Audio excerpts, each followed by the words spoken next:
Welcome, my dear friend. Let everything slow. There is a particular kind of cruelty in being born into the highest place in a kingdom, and then cast down for the body you were born with.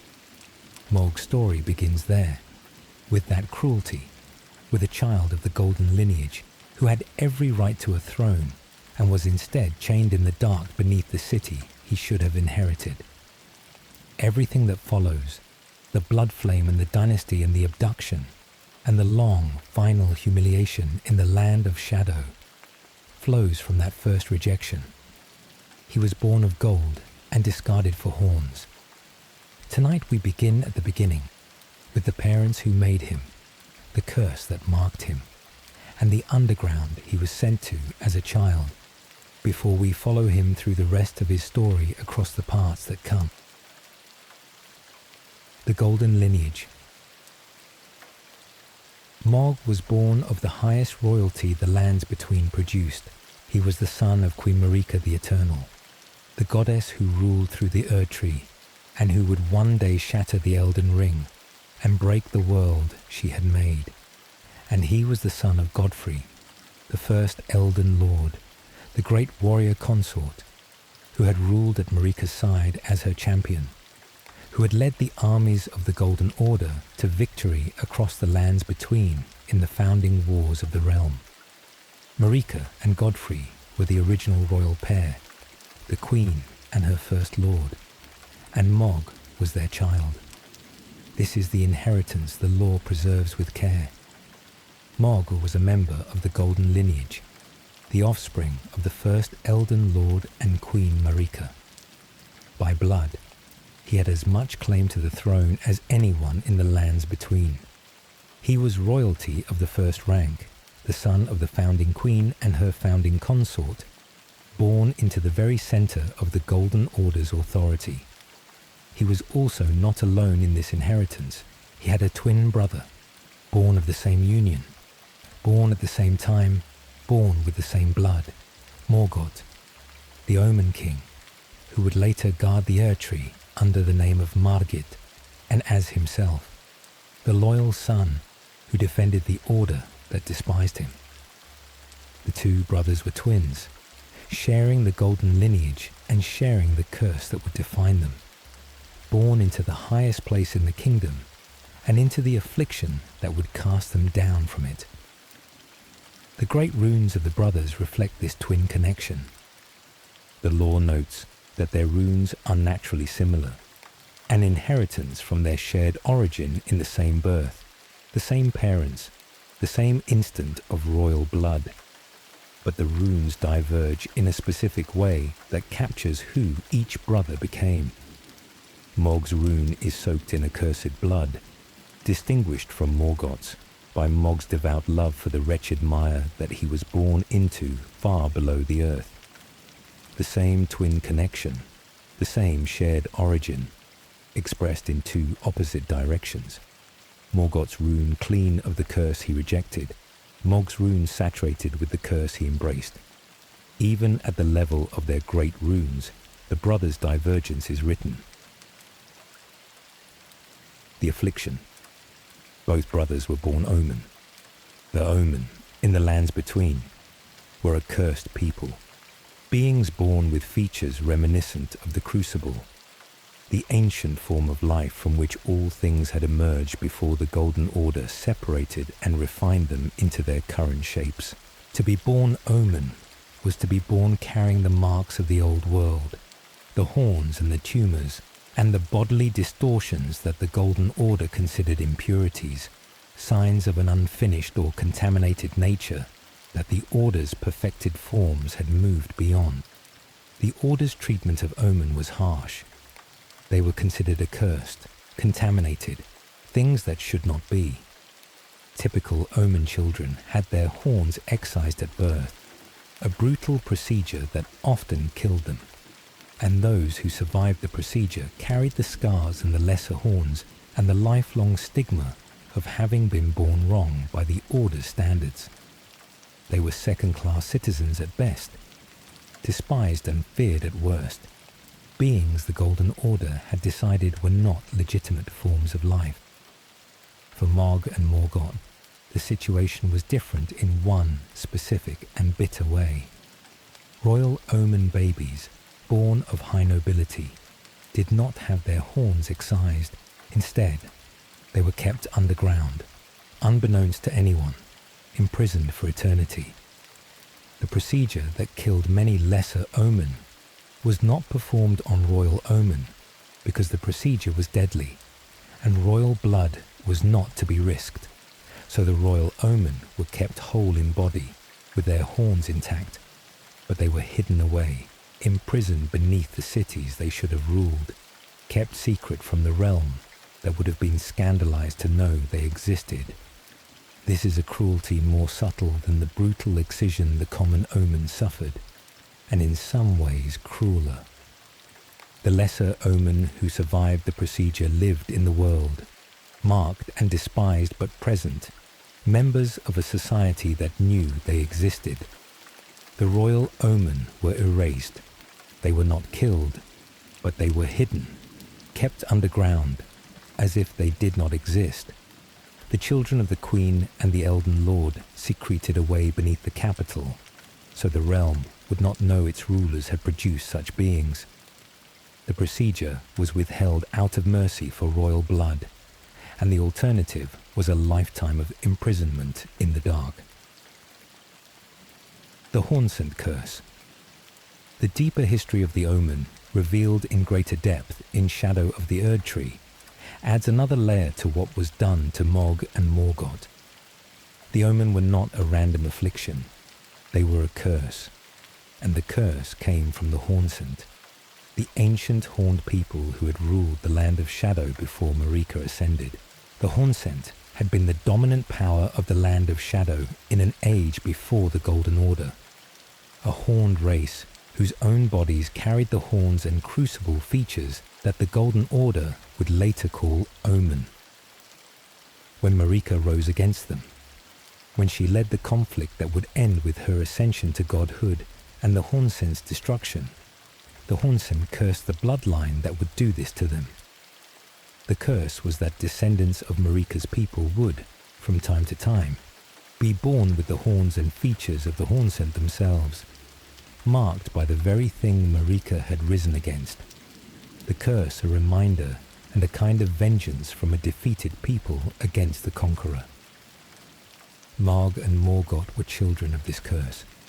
The horns they were born with were not random deformities. They were the marks of the Hornsent's curse, sent down through Marika's bloodline by the people Marika had destroyed, surfacing in her own royal children as the visible reminder of what had been done in the founding of the Golden Order. The order that despised the Omen as impurities was, in fact, suffering the curse of the people the Order had destroyed, and the despised children of the Order were the bearers of that curse in the royal blood itself. There is a layer of irony in this that runs through Mohg's whole story. He was punished by the Order for carrying the marks of the people the Order had wronged. He was hidden and imprisoned for being the visible reminder of a crime older than him. The Golden Order, in casting Mohg and Morgott into the depths beneath Lendil, was not only rejecting two of its own royal children, it was burying the evidence of its own founding violence, the horned children whose existence testified to what had been done to the horned people who had cursed Marika's line in their dying. The subterranean Shunning-Grounds.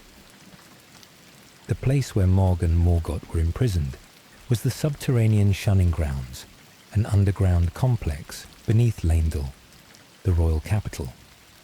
This was where the unwanted of Lendil were sent, where the Omen and the outcasts of the realm were confined, hidden beneath the golden city above, so that the city's image would remain golden.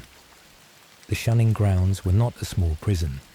They were a sprawling underground network, a city beneath the city, with chambers and tunnels and chapels and dungeons, populated by the Omen and the abandoned, and the things the realm did not want to acknowledge.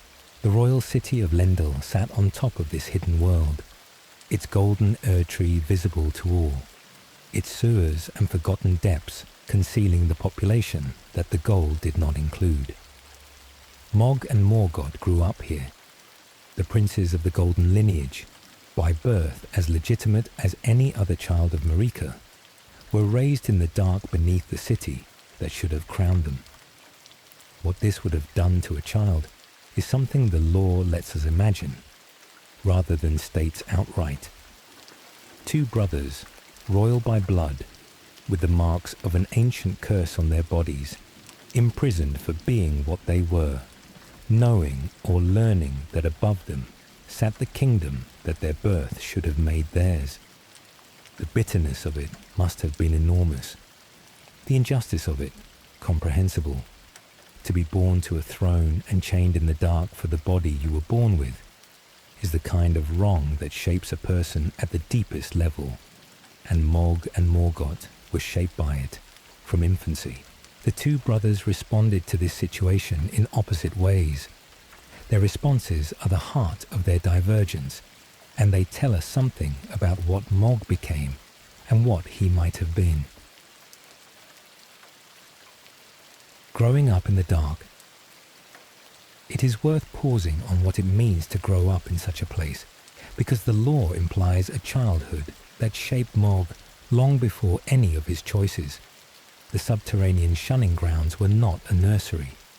They were a prison and a sewer and a forgotten depth, populated by the cast-off and the cursed, and the things the realm above did not want to acknowledge. The royal Omen twins, infants, and then children, and then youths, grew up among the other Omen, the lesser ones who had survived the excision and bore their scars, and among the various outcasts and prisoners and abandoned souls who had been consigned to the dark. The princes of the Golden Lineage were raised among the wretched of Lendel. This is a strange and powerful inheritance. They were royalty, by blood, with claims to every privilege the realm could offer. They were also intimates of the discarded, the brothers who shared their corridors with the despised, who knew the Omen and the outcasts as their own community, rather than as a distant subject population. Mohg's later devotion to the Omen, and to the wretched ones who would become his sanguine nobles and his bloody fingers, had this foundation. The people the Golden Order despised were the people Mohg grew up with. They were his kin in exile, the community of the rejected to which he belonged, the only society he had ever known. The shackles that bound the royal Omen are described in the lore with a particular detail. They were fetishes bathed in golden magic, made to keep a particular Omen under strictest confinement. The chains specifically forged for the royal cursed children whose royal blood made them too dangerous to be killed and too shameful to be free. Mohg, in his youth, wore such shackles. The royal blood that should have crowned him was instead the reason for chains of golden magic that kept him in the dark, the very specialness of his birth becoming the justification for the specialness of his imprisonment. What a child makes of this kind of upbringing is hard to imagine cleanly. Most children take from their environment a sense of who they are and what they deserve, the patterns of their early life becoming the assumptions of their adult one. Mohg's early life taught him that he was royal and despised, central and discarded, of the highest blood and chained in the lowest place. The contradictions of this would have to resolve into some shape, and the shape they took in Mohg was the embrace of the lower side of the contradiction. He was royal and despised, and rather than pretend to the royalty that the order denied him, he claimed the despised side as his own, made himself the lord of the wretched mire, found his identity in the place he had been thrown, rather than in the place he had been born to. Two brothers, two choices. Morgoth rejected the Omen heritage. The lore is clear about this. Morgoth despised his own Omen nature, hated the horns and the curse and the marks of the affliction he had been born with, and turned his loyalty toward the Golden Order that had cast him into the dark in defiance of his own birth. He cleansed himself, bound his accursed blood to his blade and to his service, devoted himself to the defense of the Erdtree and the kingdom that had imprisoned him. Morgott would emerge from the depths to become the veiled monarch, the protector of Leyndell, fighting under the name of Margit, and as himself to defend an order that despised what he was. His response to the cruelty of his birth was to serve the cruelty source, to love the kingdom that had rejected him, to spend his life protecting the very institution that would not acknowledge him. There is a complicated heroism in Morgott, and a complicated sadness. He chose loyalty to the thing that had wronged him, and the choice cost him everything. But the choice was his. He hated his Omen blood, and devoted himself to the Order that hated it too. And in a sense, on the Order's own terms, he became the most loyal of all Marika's children. Mohg made the opposite choice. He embraced his Omen blood, the very thing his brother rejected. Where Morgott despised what he was, Mohg accepted it, identified with it, came to see his Omen nature not as a curse to be transcended, but as the source of who he was. The wretched mire that he had been born into, far below the earth, became the thing he loved, the place that defined him, the truth of his being that he would build a life around. This was not a simple choice, and it is not a story of clear villainy. Mohg looked at the situation he had been put into, the rejection by his parents, the imprisonment, the hatred of the Order, the very labels the Order had given him, and he refused to internalize the Order's judgment. He refused to hate himself the way the Order hated him. He refused to spend his life apologizing for being born with horns, refused to accept that his existence was an affliction that needed to be cleansed. He looked at the curse and decided it was him, that he was Omen, that there was no shame in it, that the wretched mire of his birth was a legitimate place from which to build a life. This is the deeper psychology of Mohg's character, and it is what makes his story tragic rather than merely monstrous. He was not wrong to refuse the Order's judgment. The Order had wronged him. The judgment that called him a curse was the judgment of a regime that had imprisoned a child for the body he was born with, and refusing that judgment is a kind of dignity. Mohg's embrace of his Omen nature was not the embrace of evil. It was the refusal of the shame the Order had tried to impose on him, the assertion that he had a right to exist as he had been born. What the embrace would lead to, where it would take him, what it would cost him, is the rest of the story. The Formless Mother would find him in the dark. The Mohgwyn Dynasty would rise from his ambition. Miquella would be abducted. And in the end, in the Land of Shadow, the same brother who had embraced his Omen nature would be discarded one more time, his body used as a vessel by another brother who had charmed him from the start. The tragedy of Mohg has many layers, and they will unfold across the parts that come. For now, in this first part, we sit with the beginning, a royal child, born with horns, imprisoned in the dark, refusing to hate himself for what he was, looking around the subterranean Shunning-Grounds and beginning to make of his exile a place of his own. The Golden Order had decided he should not exist. Mohg disagreed. Sleep well. Tomorrow we descend further into the Shunning-Grounds and follow Mohg as he encounters the Formless Mother in the deepest darkness and is changed by her into the Lord of Blood. In the deepest dark beneath Leyndell, in the lightless depths below even the subterranean Shunning-Grounds where the Omen were confined, Mohg found something that the Golden Order had not put there and could not control. An outer god, a cosmic power from beyond the world, reaching into the lands between through the one place the Golden Order had buried its shame.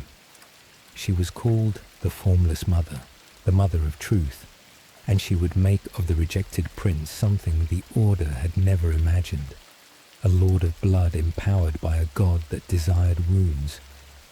Tonight we sit with the encounter in the dark, the nature of the Mother of Truth, and the transformation that turned an imprisoned Omen into the wielder of Bloodflame. The Outer Gods. To understand the Formless Mother, we have to understand what an Outer God is in the lands between, because the concept is central to the whole cosmology and to Mohg's story in particular. The lands between are ruled, in the time of the Golden Order, by the Greater Will, a distant cosmic power that sent the Elden Ring and the Elden Beast and established Marika as its vessel and god. The Greater Will is an outer god, a power from beyond the world that reaches into it and shapes it. But the Greater Will is not the only such power. There are other outer gods, other cosmic entities beyond the world, each pressing against the lands between, each seeking influence, each able to reach into the world through chosen servants and afflicted bloodlines and the cracks in the Golden Order's control. These other outer gods are the powers behind the forces that oppose or exist outside the Golden Order. The god of Rot, the outer god of Scarlet Rot, whose power afflicts millennia.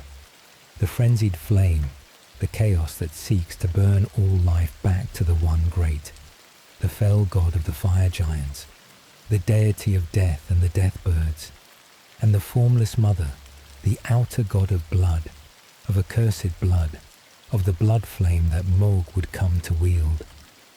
Each of these powers exists beyond the world and reaches into it, contending in the cosmic background of the lands between for the influence that the Greater Will had held. The Shattering would weaken the Greater Will's grip and open the lands between to these other powers. It is no coincidence that so many of the Outer Gods' influences surged at the same time. Millennia's rot worsening, the frenzied flame spreading, the path to Nokron opening, and Mohg coming into full contact with the Formless Mother. When the Greater Will's hold weakened, the other Outer Gods pressed in, and Mohg's communion with the Formless Mother was part of that larger surge of cosmic powers exploiting the wound in the Golden Order's control. The Mother of Truth. The Formless Mother is one of the strangest of the Outer Gods, and her nature is worth dwelling on, because she shaped everything Mohg became. She is called the Formless Mother because she has no form, no body that manifests in the world, existing instead as an omnipresent cosmic presence that can be reached from anywhere in the lands between by the proper ritual.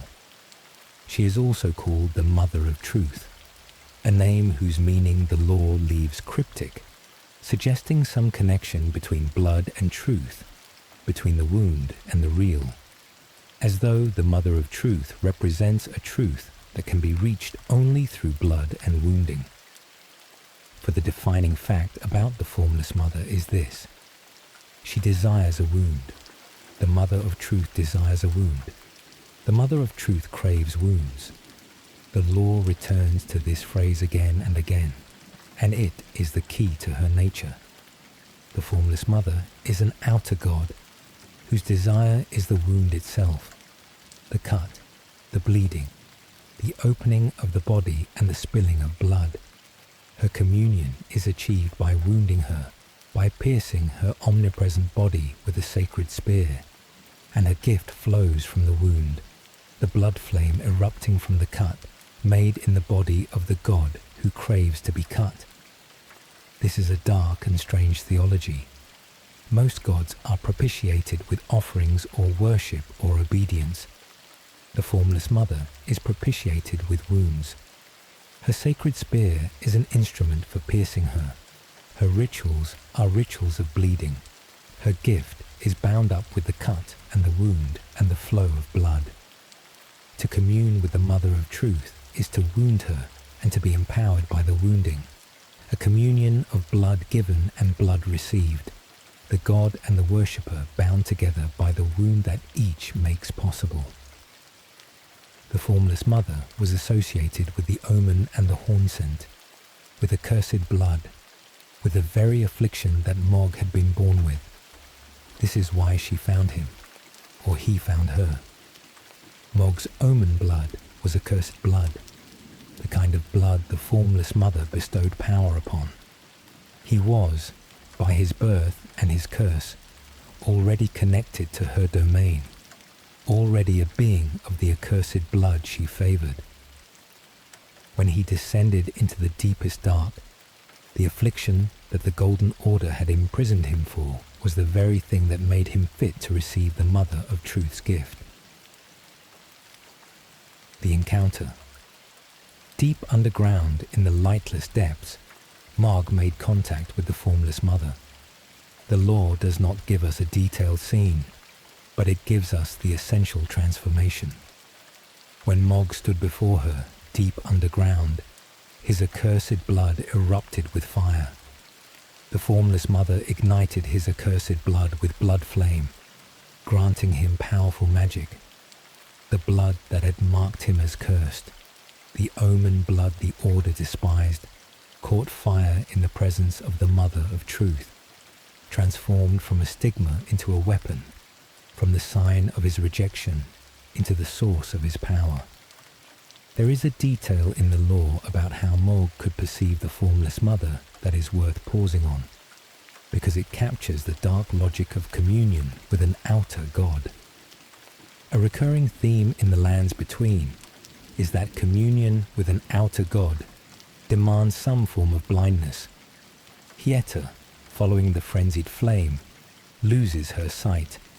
Millennia, vessel of the rot, has her eyes corroded. And Mohg could perceive the Formless Mother, some readings suggest, because one of his Omen horns had grown inward, into his skull, perforating his right eye. The very deformity of his Omen birth, the horn that grew wrong and cost him an eye, may have been the thing that let him see the god that the sighted could not perceive. The curse that blinded him in one eye opened the other kind of sight, the sight that perceives the outer god in the dark. This is the moment Mohg became the Lord of Blood. Standing before the Formless Mother, his accursed blood erupting from his body in a blaze of flame, the imprisoned Omen Prince became the worldly vassal of an outer god, the wielder of blood flame, the being who could draw fire and power from the accursed blood that the Order had despised. The transformation took the worst thing about him, by the Order's reckoning, and made it the source of his strength. The blood that had condemned him became the blood that empowered him. The Sacred Spear. The Formless Mother armed Mohg with the Sacred Spear, and the spear is worth understanding, because it became the central instrument of his power and the symbol of his dynasty. Mohgwyn's Sacred Spear is described as the trident of Mohg, Lord of Blood, a sacred spear that would come to symbolize his dynasty. But it is more than a weapon. As well as serving as a weapon, it is an instrument of communion with an outer god who bestows power upon accursed blood. The spear is the tool by which Mohg pierces the omnipresent body of the Formless Mother, the instrument of the wound that the Mother of Truth desires. With it, Mohg can reach the god from anywhere, pierce her body, draw forth the blood flame, and scatter it against his enemies. The mechanism is described in the lore with vivid specificity. Mohg raises the sacred spear and pierces the body of the Formless Mother, and the weapon becomes coated in blood flame, the blood of the god flowing along the spear and into the world. Or he thrusts his arm into her body and scatters the blood flame on the ground, the blood boon ritual, drawing the god's blood out through the wound and casting it as fire. The spear and the arm are the instruments of communion. the means by which Mohg makes the wound the Mother of Truth craves, and receives the blood flame that the wound releases. This is the power that defined Mohg as the Lord of Blood. The blood flame, the fire drawn from the wounded body of an outer god, the blood that burns and the burning that bleeds. It was a power unlike anything in the Golden Order's arsenal, a power from beyond the world, drawn from a god the Order did not acknowledge, channeled through the accursed blood the Order despised. Mohg, the rejected Omen, had found a source of power entirely outside the system that had rejected him, and he would use it to build something entirely outside that system as well. The other children of the wound. Mohg was not the only one the Formless Mother claimed, and the others she touched helped illuminate what kind of god she was and what kind of devotion she demanded. The shadow of the Erdtree expansion revealed the Blood Fiends, a people transformed by the Formless Mother in an age before Mohg. Long ago, a subjugated tribe, a people who had lost everything in great fires and wars, discovered the Formless Mother amid the ravages of their suffering. The lore describes the moment with a terrible specificity. The clan, who had lost everything, peered upon the corpse of their ancestor, normally an act of sanctity, and saw in its shadow a twisted deity. The clan had suffered such torment that the horrible thing was taken as an object of worship. A broken and suffering people, looking for salvation in their darkest hour, found the Mother of Truth in the shadow of death, and worshipped her, and were transformed into blood fiends, beings of blood who wielded the sacred spears and conducted the blood boon rituals just as Mohg would later do. This tells us something important about the Formless Mother. She comes to the suffering. She offers herself to those who have lost everything, who have been subjugated and broken and cast down, who are looking for power or salvation in their lowest moment. The Blood Fiends were a conquered people who found her in their torment. Mohg was an imprisoned prince who found her in his exile. The Mother of Truth is the god of the wounded in more than one sense. The deity who comes to those the world has wounded and offers them the power of the wound, transforming their suffering into blood flame, their victimhood into a terrible agency. There is a grim logic to her appeal. To a people who have suffered, who have been wounded by the world, a god who desires wounds and bestows power through them offers a kind of meaning. The suffering becomes a source of power rather than only a source of pain. The wound becomes a sacrament. For Mohg, imprisoned and rejected, this would have been a profound offer, that his Omen blood, the mark of everything that had been done to him, was not a curse but a gift, not a stigma but a sacrament, the very thing the Mother of Truth valued and empowered. The god of wounds told the wounded prince that his wound was his strength. This is part of why Mohg embraced the Formless Mother so devoutly. She offered him a theology in which his suffering meant something, in which the accursed blood that had condemned him was precious, in which the lowest place he had been thrown into was the source of the highest power. The wretched mire that he had been born into, far below the earth, became holy ground, the place of his communion with a god who valued the very thing the Golden Order had despised. For a being who had been told his whole life that he was a curse, the Formless Mother's message was intoxicating, that he was not cursed but blessed, not contaminated but sacred, not the Order's shame but the Mother of Truth's chosen. What the gift meant. It is worth sitting, before we close this part, with what the Formless Mother's gift meant for Mohg, because it is the turning point of his whole story. Mohg had been a victim, born cursed, imprisoned in the dark, rejected by his parents and his order. He had been a being to whom things were done, a prince reduced to a prisoner for the body he was born with. The Formless Mother's gift changed that. With the blood flame, with the power drawn from the outer god, Mohg ceased to be only a victim and became an agent, a being with the power to act, to build, to pursue ambitions of his own. The gift was the hinge on which his life turned from imprisonment toward dynasty, and the gift came with a direction. The Formless Mother did not empower Mohg without purpose. She was an outer god seeking influence in the lands between, and Mohg was to be her instrument, her worldly vassal, the one who would spread her will and her blood across the world. The lore suggests she tasked him with the larger design that would define his life, to elevate an Empyrean to godhood through her power, to create a divine vessel for her influence, to build a dynasty of blood that would carry the Mother of Truth's power into the heart of the lands between.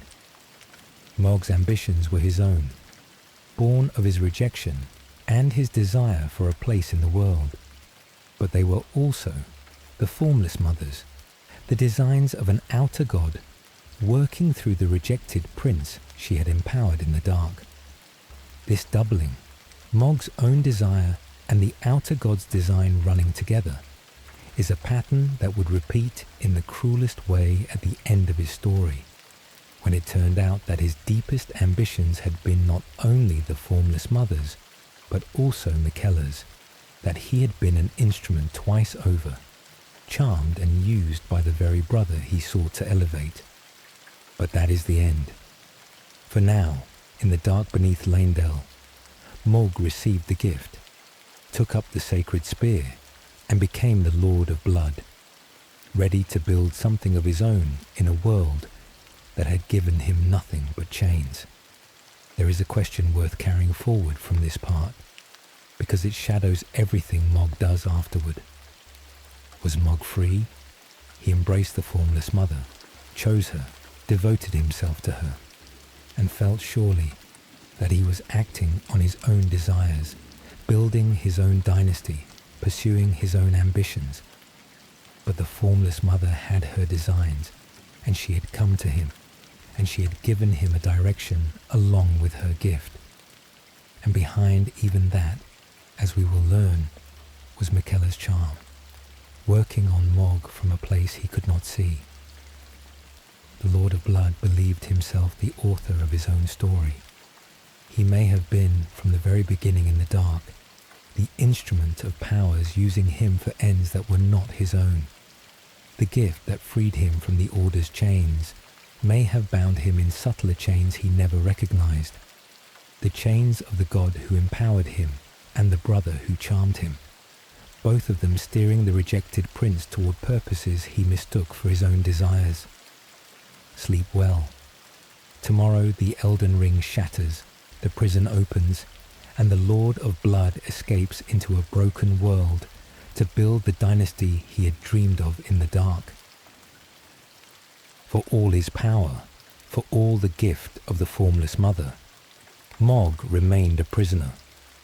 The blood flame burned in him, the sacred spear was in his hand. The Lord of Blood had been made in the dark, but the chains still held him. The shackles of golden magic that bound the royal Omen in the subterranean Shunning-Grounds. He had become something terrible and powerful, and he was still confined beneath the city that had rejected him.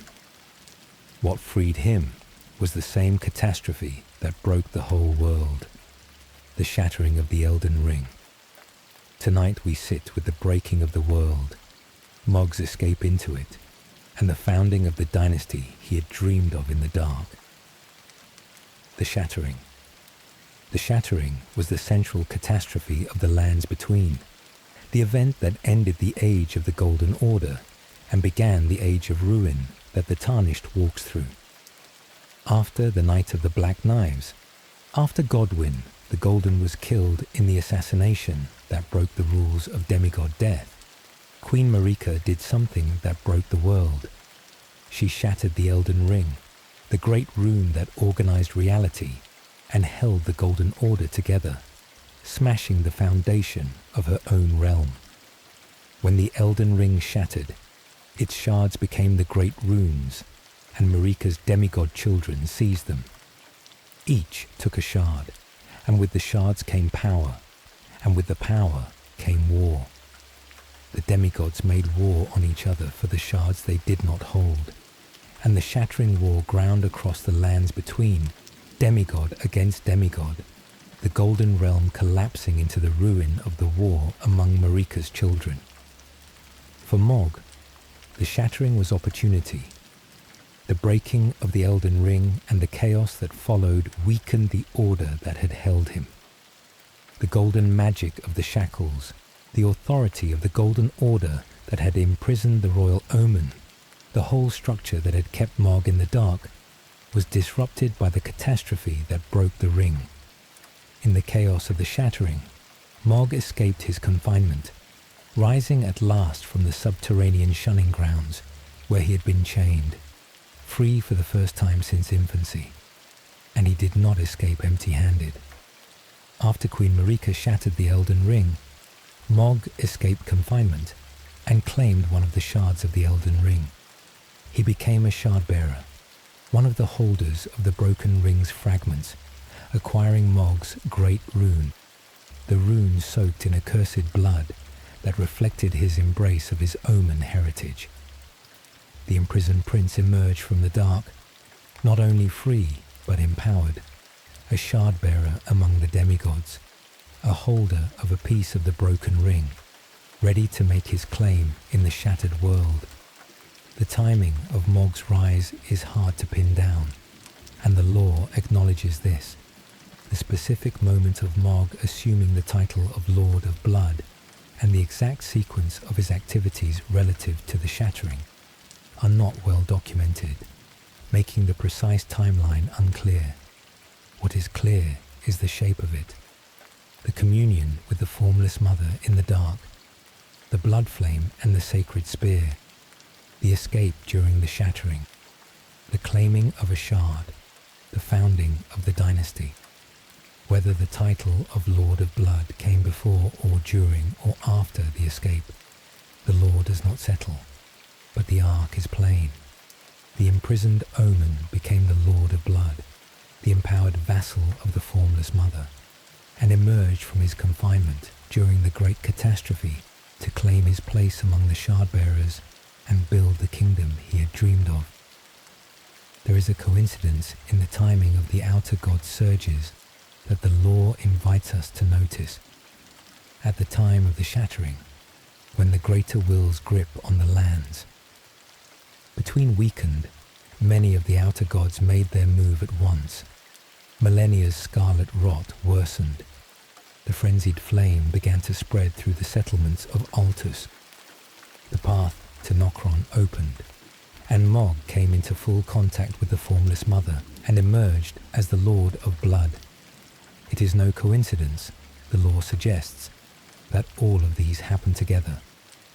The shattering was not only the war among Marika's children, it was the moment the greater will's control failed and the other cosmic powers pressed in, each exploiting the wound in the Golden Order, each advancing its own design.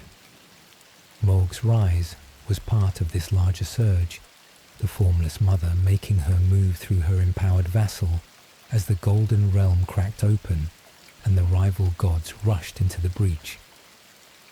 The Lord who wanted no throne. Here Mohg's story diverges from the other shard-bearers in a way that defines him, and it is worth dwelling on, because it shows how totally he had rejected the order that rejected him.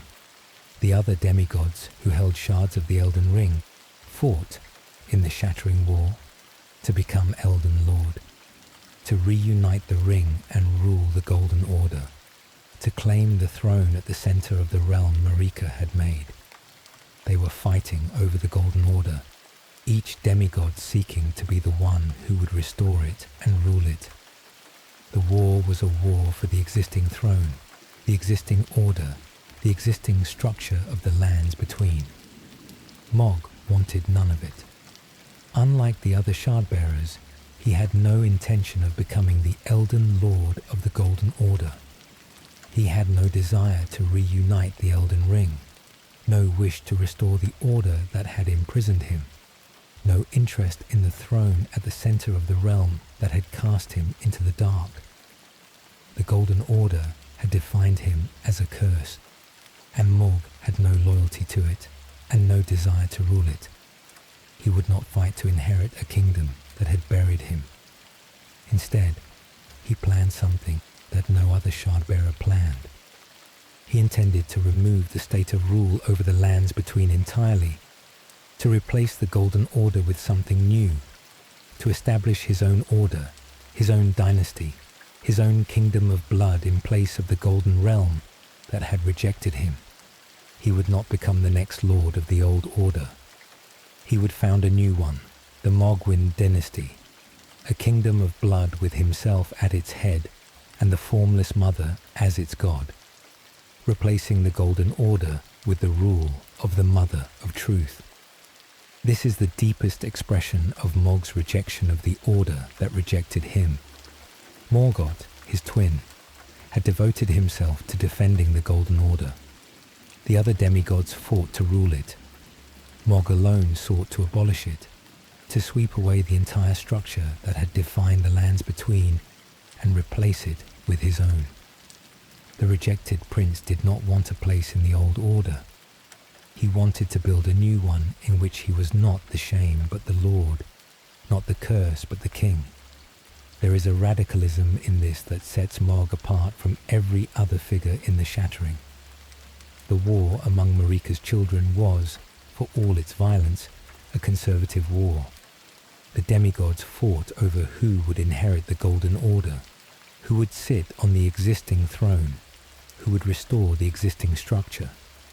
None of them questioned the structure itself. They wanted to own it, not to end it. Mohg alone looked at the entire edifice of the Golden Order, the thing that every other demigod was fighting to inherit, and decided it should not exist at all. He wanted to replace it, root and branch, with the rule of the Formless Mother and the Dynasty of Blood. In this, Mohg resembles the other figures who served outer gods against the Golden Order, the agents of rot and frenzied flame and the rest, each seeking not to rule the Golden Order, but to replace it with the dominion of their own cosmic patron. Mohg was the Formless Mother's champion in this larger contest, the worldly vassal who would carry her influence into the center of the lands between by abolishing the Golden Order and raising the Dynasty of Blood in its place. His personal rejection of the order that had imprisoned him aligned with the Formless Mother's cosmic ambition to displace the greater will. The wounded prince and the god of wounds wanted the same thing, the end of the Golden Realm and its replacement with something of blood. Mohgwyn Palace. Mohg built his dynasty in the deep places, in an underground realm that became known as Mohgwyn Palace. The location is significant. Mohg did not build his seat in the sunlit lands above, in the territories the other demigods contested. He built it in the lightless depths, in an underground region of the lands between, in a place that mirrored the subterranean Shunning-Grounds where he had been imprisoned. The lore describes it. In the lightless depths lies the grave of an ancient civilization, and it is here that Mohg, the Lord of Blood, was building his palace, to be the seat of his coming dynasty named Mohgwyn, and whatever nightmares that may bring. There is something fitting and something sad in Mohg building his kingdom underground. He had been imprisoned in the dark, and when he was free, he built his realm in the dark, returning to the depths, not as a prisoner, but as a lord. The underground that had been his prison became his palace. The depths that had been his exile became his kingdom.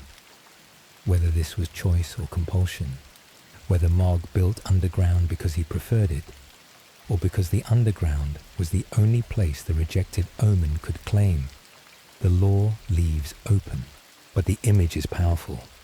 the prince imprisoned in the dark building when free, a kingdom of his own in the dark, the place of his suffering transformed into the seat of his power. Mohgwyn Palace was a place of blood. Mohgwyn Palace and its environs were soaked in the bloody aesthetic of the Lord of Blood, the red of accursed blood, the blood flame of the Formless Mother, the sanguine theme that ran through everything Mohg built. It was a kingdom founded on blood in every sense. The accursed blood of Mohg's Omen birth, the blood of the Formless Mother drawn through the sacred spear, the blood offerings of the rituals, the blood that Mohg's followers would spill and offer and worship. The Mohgwyn Dynasty was a dynasty of blood, and its palace in the depths was the bloody heart of the kingdom Mohg was building to replace the Golden Order. The palace was built upon the grave of an ancient civilization, and this detail carries weight. The lightless depths where Mohg raised his dynasty were not empty. They held the remains of something that had come before, an ancient civilization whose grave became the foundation of the new kingdom of blood. There is a recurring pattern in the lands between of the new being built on the bones of the old, of each order rising on the ruins of its predecessors, and Mohgwyn Palace continued it, the dynasty of blood rising on the grave of a civilization whose name the law does not give. Mohg built his future on a buried past, his kingdom of blood on the bones of the forgotten dead. The atmosphere of the place, as the Tarnished would later find it, was one of beauty and horror mixed. A palace of dark grandeur in the depths, lit by the strange light of the underground, soaked in blood, populated by the followers of the Lord of Blood and the things his dynasty had drawn to itself. It was magnificent and terrible, the realized vision of a rejected prince who had built in the dark a kingdom that was his own and his alone, owing nothing to the Golden Order, founded on the power of an outer god and the blood of the accursed. Whatever nightmares it might bring, as the law says, it was Mohg's, the thing he had made from his exile, the dynasty that bore his name in the depths that had been his prison. The name Mohgwyn rewards a moment's attention because it captures the strange mix of ambition and self-assertion in what Mohg was building. The name combines Mohg's own name with a suffix.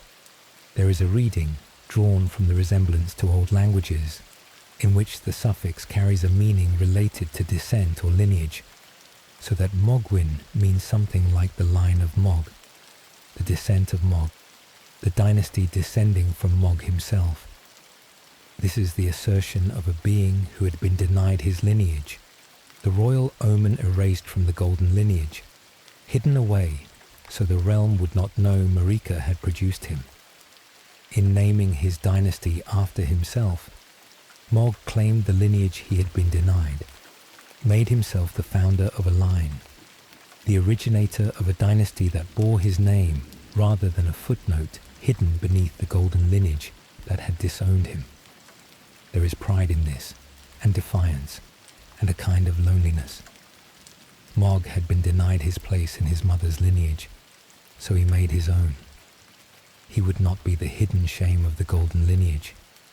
He would be the founder of the Mohgwyn Dynasty, the first of a new line, the lord whose name the dynasty carried.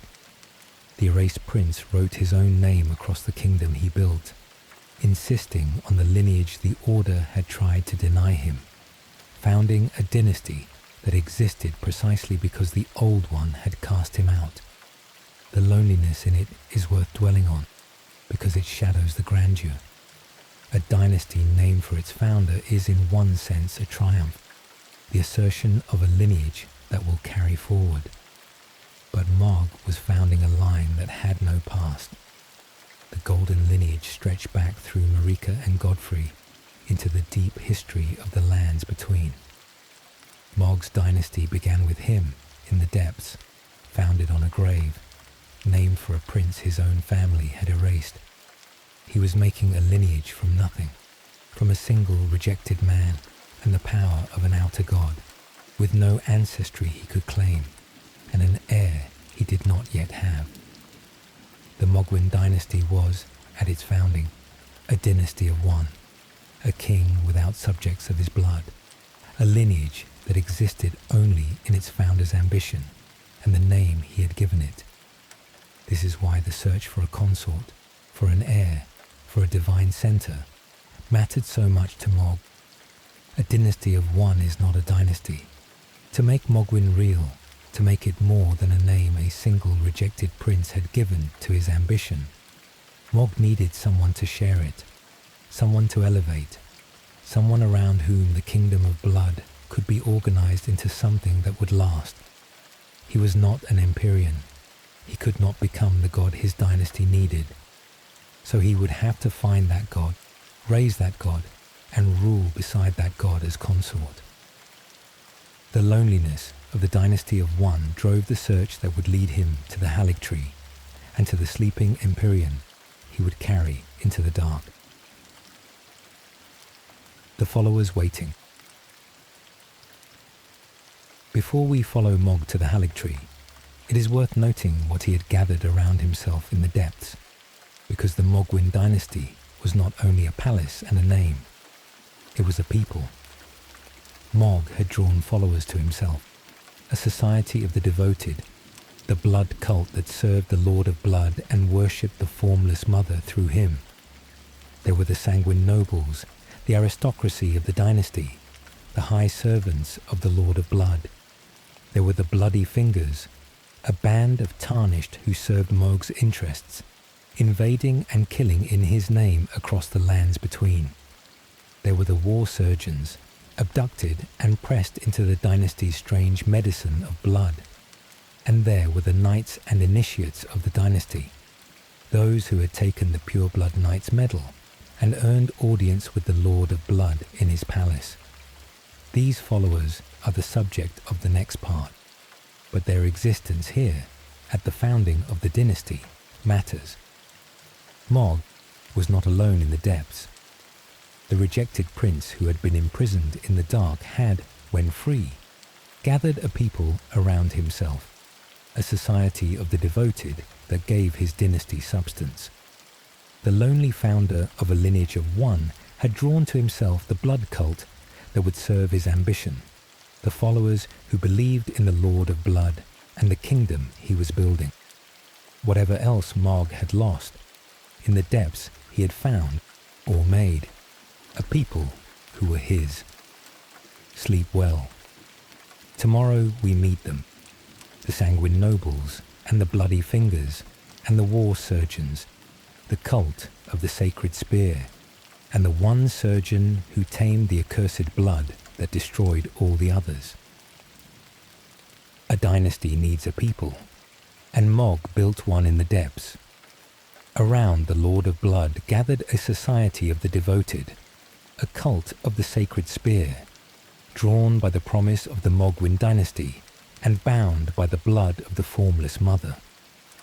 They were the sanguine nobles and the Bloody Fingers, the war surgeons and the Pureblood Knights, and among them was one who succeeded where all the others failed, the one who tamed the accursed blood that drove the rest to madness or death. Tonight we sit with the followers of the Lord of Blood, the strange medicine of the dynasty, and the figure of Vare, the white-masked servant who tamed the blood and recruited for the kingdom of Mohgwyn. The sanguine nobles. At the heart of Mohg's following were the sanguine nobles, the aristocracy of the dynasty of blood. The sanguine nobles were the high servants of the Lord of Blood, the nobility of the Mohgwyn Dynasty, the devoted who had given themselves to the worship of the Formless Mother and the service of Mohg. They wielded the blood flame and the blood magic that the dynasty drew from the Mother of Truth, conducting the rituals, spilling the offerings, channeling the accursed blood that was the dynasty's power and its faith. They were the priesthood and the aristocracy of the kingdom of blood. the inner circle of the Lord of Blood's following. Their robes are described in the lore as the garments of the dynasty's devoted, and their whole existence was organized around the blood cult that Mohg had founded. They lived for the dynasty, served the Lord of Blood, worshipped the Formless Mother, and pursued the coming of the kingdom of Mohgwyn that Mohg had promised. They were the believers, the ones who had taken the rejected prince's vision as their own, who saw in the Lord of Blood not a monster but a lord, not a curse but a king. This is worth pausing on, because it complicates any simple view of Mohg as a villain. He had followers who believed in him, who served him with devotion, who saw in his dynasty a vision worth giving their lives to. The sanguine nobles were not slaves or dupes. They were believers, devoted to a lord who had given them a faith and a kingdom and a place in something they considered glorious. Whatever the horror of the blood cult from the outside, from within it was a dynasty with a lord its people loved, a faith its faithful believed, a vision its adherents served with their whole hearts. The Mohgwyn Dynasty had its own aesthetic, its own culture, its own identity, distinct from the Golden Order it sought to replace. The lore notes a resemblance between the dynasty and certain other bloody traditions, a similarity in the style of their garments and the fire in their blood and the caste of their devotion. The sanguine nobles wore the side-caped robes of their station, carried themselves with the bearing of an aristocracy, conducted themselves as the nobility of a real kingdom, rather than the followers of a fugitive. Mohg had built not just a following but a society, with ranks and roles and an aesthetic of its own, a whole alternative civilization organized around blood, where the Golden Order was organized around gold. The Bloody Fingers. Beyond the sanguine nobles, Mohg drew to himself a band of tarnished known as the Bloody Fingers. The Bloody Fingers were tarnished who served the Lord of Blood, invaders who spread his influence and his violence across the lands between. In the mechanics of the game, they are the source of the player versus player invasions, the hostile tarnished who appear in other players' worlds to hunt them, and in the lore they are the agents of Mohg's bloody will, the servants who carry the Lord of Blood's malice out into the world. They had given themselves to Mohg, taken up the bloody finger that marked them as his, and become the instruments of his influence beyond the depths of his palace. The bloody fingers represent the reach of the Mohgwyn Dynasty into the wider lands between. Mohg's kingdom was in the depths, hidden and underground, but his influence extended through the bloody fingers who served him, the tarnished who spread the cult of blood and hunted in the Lord of Blood's name. Through them, the dynasty that was hidden in the lightless depths touched the surface world, recruiting and killing and spreading the influence of the Formless Mother through the violence of the bloody fingers. There is a quality of the predatory in the bloody fingers that fits the dynasty of blood. They were hunters, invaders, spillers of blood, the agents of a lord whose god desired wounds. Through them, the wounding that the Formless Mother craved was spread across the lands between, the blood spilled in the Lord of Blood's name, feeding the dynasty and the god alike. The bloody fingers were the dynasty's claws, reaching out from the depths to wound the world. The war surgeons. Among the strangest of Mohg's followers were the war surgeons, and their story carries one of the darker details of the dynasty of blood. The war surgeons were healers of a kind, mercy killers, those whose work was bound up with blood and wounds and the bodies of the dying. The lore describes their blood-stained white gowns, the garments of the war surgeons who served, in the end, as mercy killers. They were figures of the battlefield and the sickbed, those who dealt in blood and death as a matter of their grim profession. And Mohg abducted them, drawing them into his dynasty, pressing them into the service of the Lord of Blood. The reason for the abduction is the dark heart of the war surgeon's story. Mohg sought to spread his accursed blood, to share the power of the Formless Mother, to bring others into the blood flame that he wielded. The war surgeons were abducted so that they might be made to tame the accursed blood, to take it into themselves and master it as Mohg had mastered it. But the accursed blood was not easily tamed. Of the surgeons that were abducted by the Lord of Blood, none were able to tame the accursed blood. The blood that empowered Mohg destroyed those he tried to share it with, driving them to madness or death, the accursed blood proving untamable by all the surgeons Mohg pressed into the attempt. This tells us something about the nature of Mohg's power and its limits. The blood flame, the gift of the Formless Mother, was not a thing that could be passed freely to others. It was accursed, dangerous, destructive to those who took it up without the particular nature that allowed it to be mastered. Mohg could wield it because of his Omen blood, his birth, his communion with the Mother of Truth. The war surgeons, lacking whatever Mohg had, could not survive the blood he tried to share. The dynasty of blood was built on a power that consumed almost everyone who touched it, a power that Mohg alone, and a very few others, could bear.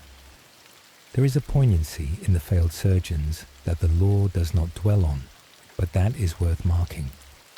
Mohg was trying to share his power, to spread the gift of the Formless Mother, to bring others into the blood flame.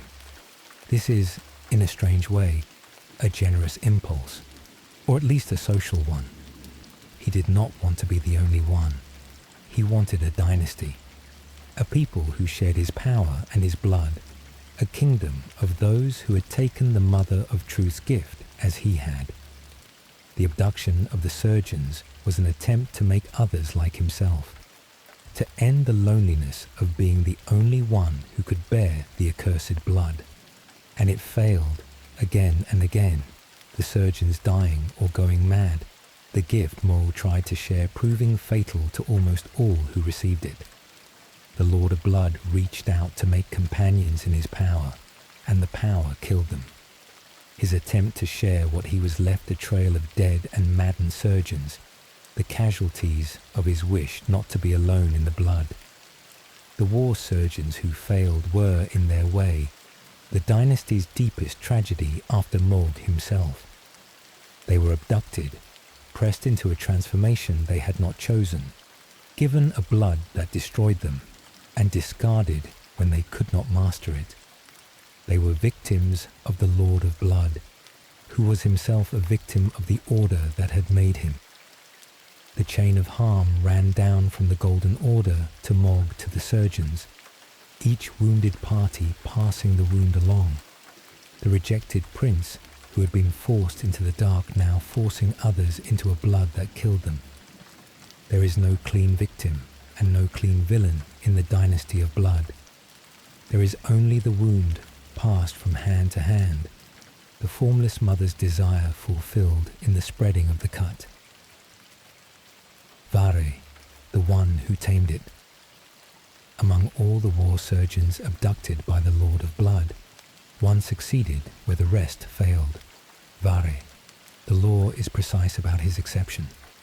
Of the surgeons that were abducted by the Lord of Blood, none were able to tame the accursed blood. None but Vare, that is, though he was an exception. Vare, the white-masked servant of Mohg, was the one surgeon who took the accursed blood into himself and mastered it, who survived where all the others died or went mad, who became the proof that the blood could be tamed by the right person, even though almost no one was the right person. Vare became one of Mohg's most important servants, and he is, for many players, the first hint of the Lord of Blood's existence.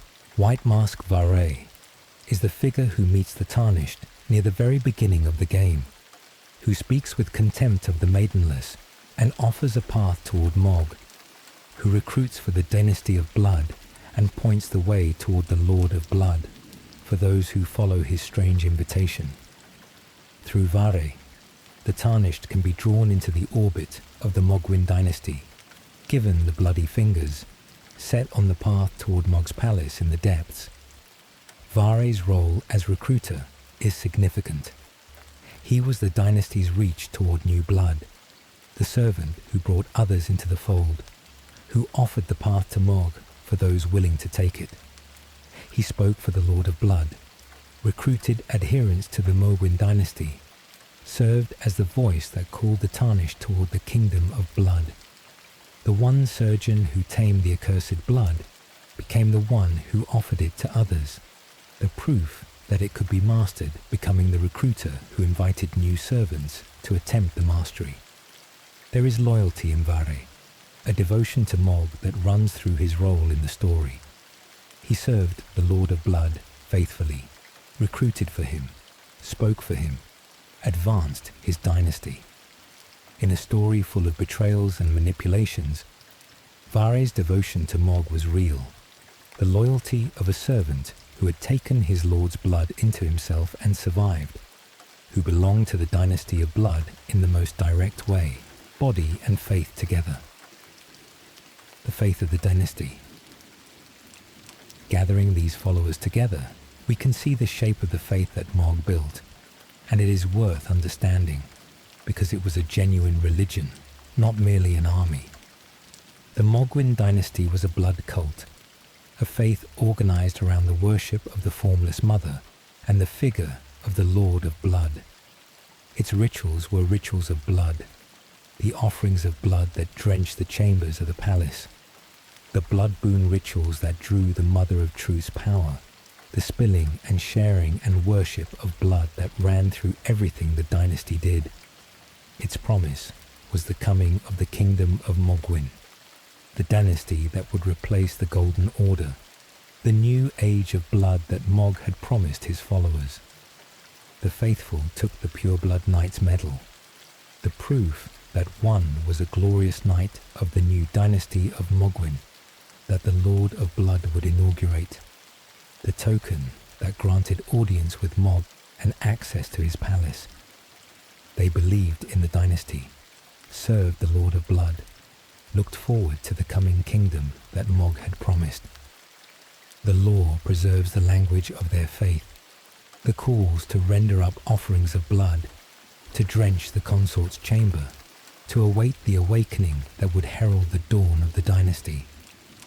This was a religion, with its rituals and its faithful and its promised salvation, the faith of the kingdom of blood.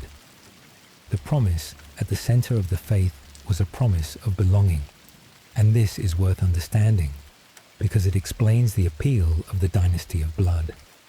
The Golden Order had its hierarchy, its accepted forms, its definitions of who was pure and who was cursed. It had cast out the Omen, the malformed, the accursed. The Mohgwyn Dynasty offered the opposite, a place for the cast out, a faith in which the accursed blood was sacred, a kingdom in which the things the Golden Order despised were the very things that were valued.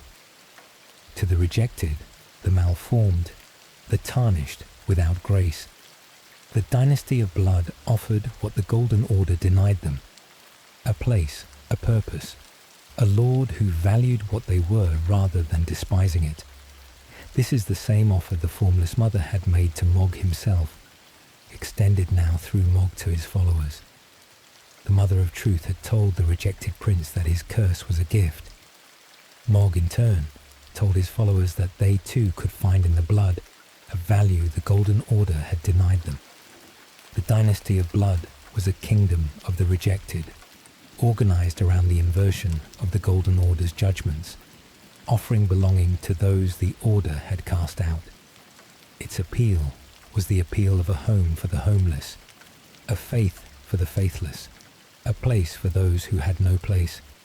That this home was built on blood and madness and the desire of an outer god for wounds does not change the nature of the appeal. To the cast out, even a kingdom of blood is a kingdom, and a lord who wants you is better than an order that does not. And at the center of it was Mohg, the Lord of Blood, the rejected prince who had built, from his exile and his curse, and the gift of an outer god, a faith and a kingdom and a people.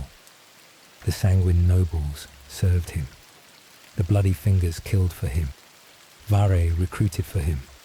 The faithful awaited the kingdom he had promised. Whatever the Golden Order had made of him, in the depths, Mohg had made himself a lord with a people who loved him, a faith that believed in him, a dynasty that bore his name and awaited the awakening that would make it real. That awakening required one thing the dynasty did not yet have: a god, an Empyrean raised to divinity, the consort and the divine center around whom the kingdom of blood could be made real. And Mohg had chosen who that would be: his half-brother Miquella, the unalloyed, the gentle Empyrean sleeping in his cocoon in the Halig tree. The abduction was coming. Sleep well. Tomorrow the Lord of Blood travels to the Halig tree and carries away the sleeping god he means to make the heart of his dynasty. A dynasty of blood needed a god at its heart, and Mohg had chosen who that god would be: his half-brother Miquella, the unalloyed, the gentle Empyrean with the potential to ascend to true divinity. Mohg would take him, raise him to godhood through the power of the Formless Mother, and rule beside him as consort, the divine center that would make the kingdom of Mohgwyn real. To do it, he would have to steal a sleeping god from the tree his sister had built to protect him. Tonight, we sit with the choice of Miquella, the Halig tree, and the abduction that carried a sleeping Empyrean into the depths of the dynasty of blood. Why an Empyrean? To understand why Mohg needed Miquella, we have to understand what Mohg was and what he was not. Mohg was a demigod, a child of Marika and Godfrey, a shard-bearer holding a piece of the broken Elden ring. He was powerful, empowered by the Formless Mother, the wielder of blood flame and the lord of a dynasty. But he was not an Empyrean. The Empyreans were a special category among Marika's offspring, those with the potential to be chosen by an outer god as a vessel and elevated to true godhood, to become a god in Marika's place. Rani was an Empyrean. Malenia and Miquella were Empyreans. Mohg was not. This was the limit on Mohg's ambition. He could build a dynasty, gather followers, wield the power of the Formless Mother, but he could not himself become the god his dynasty needed. Godhood was reserved for the Empyreans, and Mohg was not one of them. To found a true dynasty, a kingdom with a god at its center to rival the Golden Order with its divine Marika, Mohg needed an Empyrean, someone with the potential for godhood that he himself lacked. So his plan took shape around this limit. Though he himself was not an Empyrean, he hoped to elevate himself to King Consort by raising an Empyrean up to godhood and becoming that god's consort. He would find an Empyrean, raise them to divinity through the power of the Formless Mother, and rule beside them as consort, the king beside the god. The godhood he could not have himself, he would have through his consort, the divine center of his dynasty whom he would elevate and beside whom he would rule. The choice of which Empyrean fell on Miquella. Of the Empyreans, Rani had her own designs and her own path. Malenia was the blade of Miquella, bound to her brother. Miquella, the gentle Empyrean, the unalloyed, was the one Mohg chose, the half-brother he would take and raise and rule beside. Why Miquella in particular, the lore lets us infer he was vulnerable, as we will see, sleeping in his cocoon, and he was an Empyrean of immense potential, the gentle god-to-be whose divinity Mohg meant to claim for his dynasty. There is a question that hangs over this plan, and it concerns the Formless Mother. The lore suggests that the Formless Mother possessed the ability to uplift someone to the status of a god, that Mohg's intention to elevate Miquella relied on the power of the outer god he served. The Mother of Truth, it seems, had tasked Mohg with this very design, to take an Empyrean and corrupt them with her blood, to transform them into a vessel for her influence, a god of blood whom Mohg could wed to become the Lord of Blood in full. The abduction of Miquella was not only Mohg's ambition, it was the Formless Mother's design, the outer god seeking to place her own vessel at the center of the lands between, to raise a god of blood to rival or replace the god of gold. So Mohg's plan had two authors he knew of, and one he did not. There was Mohg's own ambition, the rejected prince seeking a god for his dynasty. There was the Formless Mother's design, the outer god seeking a vessel for her influence. And there was, hidden beneath both, Miquella's charm, the gentle Empyrean drawing Mohg toward him for reasons of his own. Three designs converged on the abduction, and Mohg knew of only two of them, and even those two he may have understood as one, his own ambition and his god's command running together. The third, Miquella's, was invisible to him, the deepest layer of the manipulation that would, in the end, discard him. Miquella in the Haligtree. Miquella, at this point in his story, had withdrawn into a cocoon in the Haligtree, and the circumstances of his withdrawal are part of what made him vulnerable to Mohg. Miquella was an Empyrean, cursed like his twin Malenia, though where Malenia carried the scarlet rot, Miquella was cursed to remain eternally a child, never growing into the adult power his nature promised. He was gentle, kind, called the Unalloyed for his purity, and he had spent his life trying to build a gentler world and to free himself and others from the afflictions of the Golden Order. He had created the Haligtree, a great tree grown from his own effort, watered with his own blood, intended as a sanctuary for the outcasts and the afflicted, a refuge from the cruelty of the Golden Order. To address his own curse, Miquella had embedded himself within the Haligtree, entering a cocoon in an attempt to shed his affliction and to undergo some transformation that would let him grow and ascend.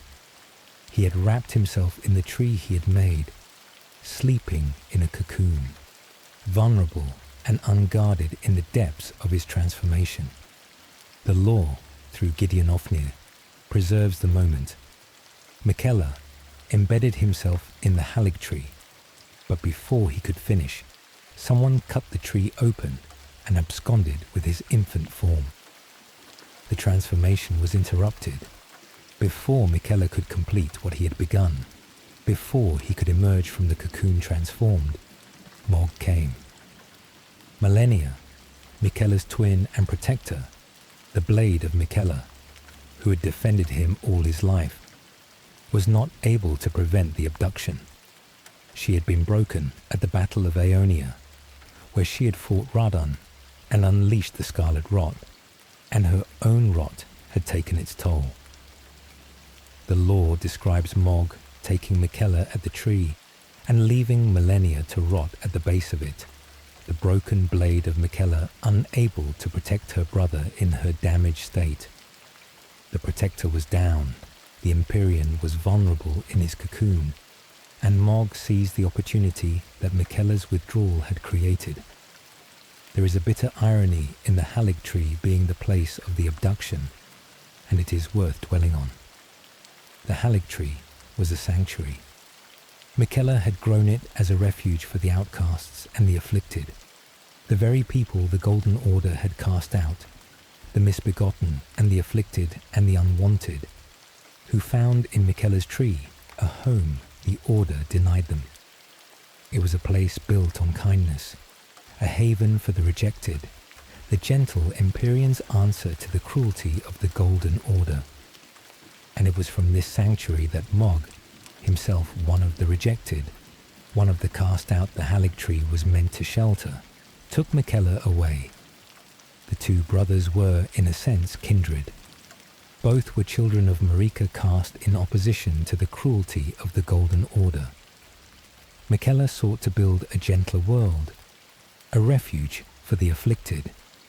Mohg sought to replace the Golden Order with a kingdom of blood. They were both, in their different ways, responses to the same cruelty, the rejected children of the Order seeking to build something else. And Mohg took Miquella, the gentle brother who built sanctuaries, into the dynasty of blood to make him the god of a kingdom of wounds. The builder of refuges was carried into the heart of the kingdom of blood by a brother who shared his rejection but had answered it with blood, where Miquella had answered it with kindness. The Abduction. Mohg infiltrated the Haligtree, where Miquella rested within his cocoon, and abducted him. The act itself is described plainly in the lore, but its implications are vast. Mohg cut open the cocoon, or took it whole, and carried the sleeping Empyrean away from the Haligtree down into the depths to Mohgwyn Palace. In this vulnerable and unguarded state, Mohg seized the opportunity to abduct him from the tree, taking the infant form of Miquella, the cocooned Empyrean, and bearing him away to the kingdom of blood. The Round Table Hold, the gathering of the Tarnished and their allies, would search for Miquella, aware that he had been taken but not knowing where. The lore notes that during this time Mohg largely escaped the notice of the Round Table Hold, who were searching for clues as to his whereabouts. The abduction was a mystery to the wider world. An Empyrean had been stolen, the gentle Miquella taken from his tree, and the searchers did not know where he had gone, did not know that the Lord of Blood had carried him into the lightless depths to be the god of the dynasty of blood. Mohg brought Miquella to Mohgwyn Palace and made him the center of the dynasty's hope. He hibernated with the dormant Empyrean within the cocoon, keeping Miquella close, tending him, beginning the long effort to raise him to the godhood that would make the kingdom of Mohgwyn real. The sleeping Empyrean became the heart of the palace, the divine center around which Mohg's whole dynasty was organized, the god-to-be whom Mohg would elevate and beside whom he would rule. The image of this is one of the strange and haunting pictures of the whole story.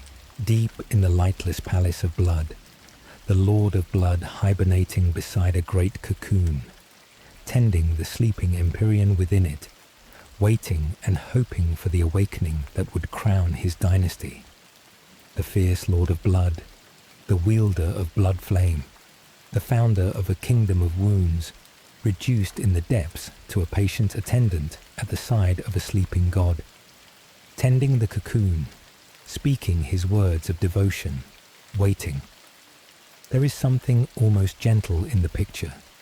The violent lord made tender by his hope, keeping vigil beside the gentle brother he meant to raise to godhood.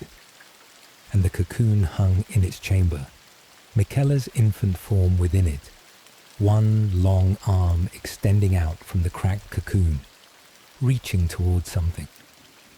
When the Tarnished at last found the palace, this is the sight that would greet them.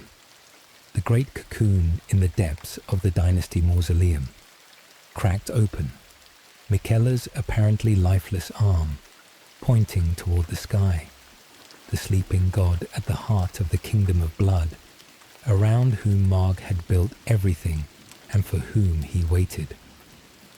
What Mohg believed. It is important to understand what Mohg thought he was doing, because the gap between his understanding and the truth is the heart of his tragedy. Mohg believed he had seized an opportunity. He believed he had found a vulnerable Empyrean, taken him, and brought him to the dynasty where he would raise him to godhood and rule beside him as consort. He believed he was the agent of this plan. the one who had chosen Miquella, the one who had executed the abduction, the one who would elevate the Empyrean and claim the godhood of a consort. He believed, in short, that he was acting on his own ambition, pursuing his own design, building his own dynasty through his own choices. He addressed Miquella with tenderness and devotion. The law preserves his words to the sleeping Empyrean. "Dearest Miquella, you must abide alone a while." He spoke to Miquella as a beloved, as the cherished center of his hope, as the god he would raise and the consort he would cherish. His devotion to Miquella was real, expressed in tender words and in the long, patient effort to raise the sleeping Empyrean to godhood. Whatever else Mohg was, his feeling for Miquella was deep, the devotion of a being who had found, in the gentle Empyrean, the heart of everything he was building. And this devotion was the trap. For Mohg did not understand, could not understand, that his feeling for Miquella was not his own. He did not know that Miquella, even sleeping, even in his cocoon, was working a charm on him, that the devotion Mohg felt was a thing Miquella had induced, that the abduction Mohg believed was his own opportunistic act, had been, in some measure, allowed or even engineered by the very Empyrean he had taken. Mohg believed he had seized Miquella. The truth, revealed only at the end, was that Miquella had drawn Mohg to him, used Mohg's ambition and the Formless Mother's power and the dynasty of blood as instruments of a design that was Miquella's own. The Lord of Blood, who had built a kingdom on the refusal to be anyone's instrument, was being used as an instrument by the god he thought he was raising. But Mohg did not know this.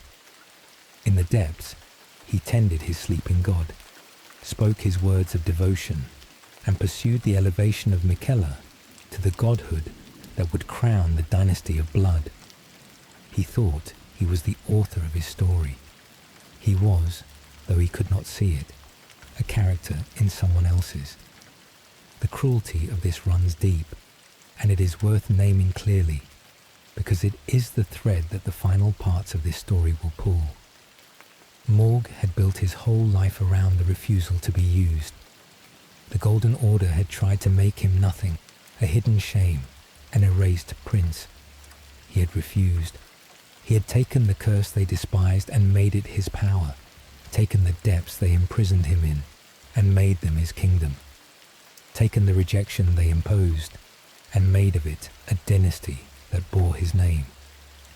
Every act of his life after the dark was an assertion of his own agency, his own will, his own refusal to be defined or used by anyone. He was the Lord of Blood, the author of his own dynasty, the one who would not be anyone's instrument, and he was an instrument the whole time, beneath his fierce assertion of his own will, beneath the dynasty and the blood flame and the kingdom that bore his name. He was being used by the Formless Mother, whose vessel he was building, and beneath her, by Miquella, whose charm had drawn him to this very act. The being who had refused to be used was used more thoroughly than anyone. His greatest act of will, the building of his dynasty and the taking of his god, serving designs that were not his own.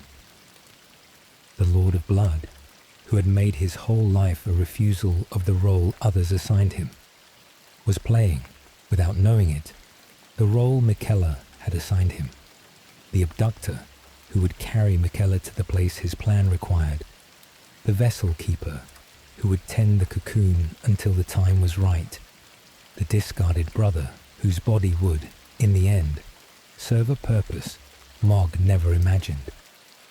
This is the tragedy that waits at the end of Mohg's story, and it casts its shadow back over everything. The devotion he felt for Miquella was induced. The opportunity he seized was provided. The dynasty he built around his stolen god was a stage for someone else's design. Mohg believed to the end. that he was raising Miquella to be his consort, that the awakening he waited for would crown his dynasty and fulfill his ambition. He never knew that the gentle Empyrean he tended in the Cocoon was the author of his fate, that the god he meant to raise was using him, that the Lord of Blood who refused to be anyone's instrument was the most thoroughly used of all. Sleep well. Tomorrow, the rituals of blood drench the Cocoon's chamber, and Mohg waits for an awakening that will not come the way he hopes. In the depths of Mohgwyn Palace, the Lord of Blood waited and worked. He had his god, the sleeping Miquella in the Cocoon. He had his dynasty, the sanguine nobles and the bloody fingers and the faithful. He had the power of the Formless Mother, the blood flame and the sacred spear. What remained was the great work, the elevation of Miquella to godhood through the rituals of blood, the awakening that would crown the dynasty of Mohgwyn and make the rejected prince the consort of a god. He waited for that awakening with the whole of his hope. Tonight we sit with the rituals, the bloody chamber, the arrival of the tarnished, and the words of a lord who believed his god was his alone. The blood boon rituals. The work of elevating Miquella was a work of blood, and the rituals Mohg conducted were the blood boon rituals, the spilling and offering of blood drawn from the Formless Mother through the sacred spear. Mohg's method was to drench Miquella and his chamber in blood, the accursed blood of the Formless Mother, in the belief that the blood would nourish the Empyrean, would feed his transformation, would raise him toward the godhood that Mohg meant to crown. The law preserves the language of the ritual in Mohg's own words, the call to render up offerings of blood, to drench the chamber of his consort, to feed the awakening with the blood of the Mother of Truth. The rituals were the mechanism of the elevation, the means by which Mohg, through the Formless Mother's power, would transform the sleeping Empyrean into the god of the dynasty of blood. The blood boon ritual itself, the technique Mohg used in battle and in worship alike, was the drawing of the Formless Mother's blood through the wound made by the sacred spear. Mohg would pierce the omnipresent body of the Mother of Truth, thrust his arm into her, and scatter the blood flame, the blood of the god flowing out through the wound and into the world. In the chamber of the Cocoon, this blood was offered to Miquella, the accursed blood drenching the sleeping Empyrean, the ritual repeated in the long, patient effort to raise him to godhood. There is a horror in the image and a devotion in it both.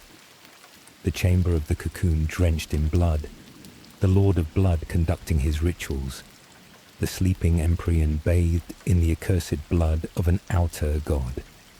It is a horror by any ordinary measure, the abduction and the blood and the strange dark medicine of the dynasty.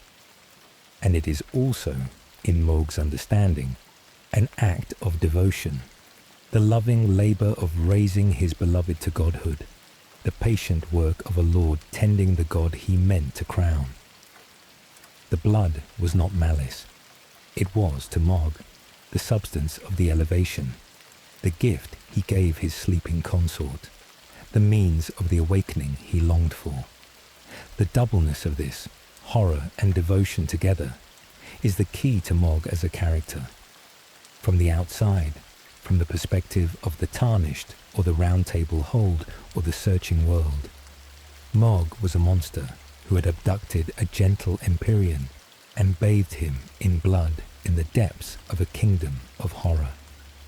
From the inside, from Mohg's own understanding, he was a devoted lord, raising his beloved to the godhood that would crown their dynasty, conducting the sacred rituals of his faith, tending his consort with patient love. Both of these are true. Mohg was a monster by the world's measure, and a devoted lover by his own, and the gap between the two is where his character lives. He did terrible things out of what he experienced as love. in service of a faith he believed in, for a God he cherished. The terribleness and the love were not opposites in him.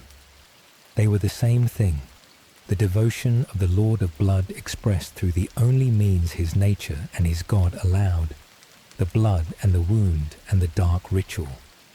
This is what makes Mohg more than a villain. A villain does evil for power or malice or pleasure. Mohg did what the world saw as evil out of love, faith, and the desperate hope of a rejected being to build something of his own. The blood-drenched chamber was, to him, a chamber of devotion. The abducted Empyrean was, to him, a beloved consort. The dynasty of horror was, to him, a kingdom of belonging. He was wrong about almost everything, deceived about the deepest facts of his situation. But the love was real, and the love is what makes the horror tragic, rather than merely monstrous. The awakening that would not come. But the awakening did not come, and the reason it did not come is one of the saddest facts of Mohg's story. Mohg drenched the chamber in blood, conducted his rituals, waited for Miquella to wake and ascend, and Miquella did not respond. The law is clear that despite Mohg's efforts, despite the blood-boon rituals and the drenched chamber and the long, patient labor, no response came from the Empyrean. Miquella did not wake at Mohg's call, did not ascend through Mohg's blood, did not become the god Mohg meant to crown. The rituals failed. The awakening Mohg longed for did not arrive. The reason, revealed only later, is that Miquella was never going to wake for Mohg. Miquella had his own plan, his own design, his own intended awakening, and it had nothing to do with the dynasty of blood or the role Mohg meant for him. Miquella was using Mohg, using the abduction and the dynasty and the long wait as a stage and a vehicle for his own ascension, which would happen in his own way, in his own time, for his own purposes. Mohg's rituals could not wake Miquella, because Miquella's awakening was not Mohg's to command. The god Mohg thought he was raising himself, by his own design, and Mohg's blood and devotion and patient labor were beside the point. The efforts of a man who did not understand that the god he tended was not his to wake. So Mohg waited, and the awakening did not come, and he did not understand why. He drenched the chamber in blood and called to his consort and waited for the response that would never arrive. The law lets us feel the pathos of this. The Lord of Blood conducting his rituals in the depths, pouring out his devotion and his blood and his hope, waiting for an awakening that Miquella had no intention of granting him. Mohg's whole great work, the elevation of his god, was a labor that could not succeed, because the god had other plans, and Mohg did not know it. There is a particular cruelty in the shape of this failure. Mohg was not failing because he was incompetent, or because his rituals were wrong, or because the Formless Mother's power was insufficient. He was failing because the entire premise of his work was false. He believed Miquella was a sleeping Empyrean, who could be woken and raised through blood. The truth was that Miquella was awake in the way that mattered, conscious and scheming within his cocoon, directing his own ascension along a path that had no place for Mohg except as a tool. Mohg's rituals were addressed to a god who was not asleep but pretending, not waiting to be raised, but using the one who tried to raise him. Every offering of blood, every call to his consort, every patient hour of the long labor was spent on a deception. The god heard him and did not answer, took his devotion and gave nothing, used his rituals as cover for a plan Mohg could not see. Imagine the years of this. Mohg in the depths, tending the cocoon, conducting the rituals, drenching the chamber in blood, calling to Miquella, waiting. Year after year the devotion poured out, The blood offered, the awakening awaited, and Miquella, within the cocoon, receiving all of it, answering none of it, letting Mohg labour and hope and wait, while the gentle Empyrean pursued his own design. The patience of it, on Mohg's side, is a kind of tragic faithfulness. The patience of it, on Miquella's side, is a kind of cold cruelty, the willingness to let a devoted brother spend years on a hope that would never be fulfilled, because the years served Miquella's purpose. Mohg's faithful waiting was Miquella's useful cover, and neither the faithfulness nor the cruelty was visible to Mohg, who waited on. The Tarnished arrives. Into this waiting came the Tarnished, the player character, descending into Mohgwyn Palace to face the Lord of Blood. The Tarnished could reach Mohg by two paths, the lore notes, one through Varay's questline and the Bloody Fingers, one through a hidden teleporter in the consecrated snowfield. By either path, the Tarnished descended into the depths, into the Palace of Blood, into the Dynasty Mausoleum, where Mohg kept his sleeping god and conducted his rituals. The Tarnished came to the heart of the Dynasty of Blood, to the chamber where the Lord of Blood waited beside the cocoon. Mohg met the Tarnished as an intruder, a threat to his dynasty and his god, and his words of greeting are among the most memorable in the game. He welcomed the Tarnished to his domain with a terrible courtesy. Welcome, honoured guest, to the birthplace of our dynasty. He spoke as a lord receiving a guest in his hall, the courtesy edged with menace, the Lord of Blood greeting the intruder who had come to the birthplace of the dynasty of Mohgwyn. The line captures Mohg's nature, the pride of a lord in his dynasty, the courtesy of a king in his hall, the menace of a being who would defend his god with the blood flame of the Formless Mother, and then he made his claim, the line that defines his devotion and his tragedy. Miquella is mine, and mine alone. The Lord of Blood declared his possession of the sleeping Empyrean, his claim to the god he had taken and tended and meant to crown.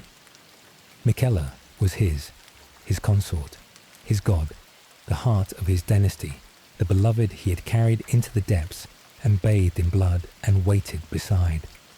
Mine, and mine alone.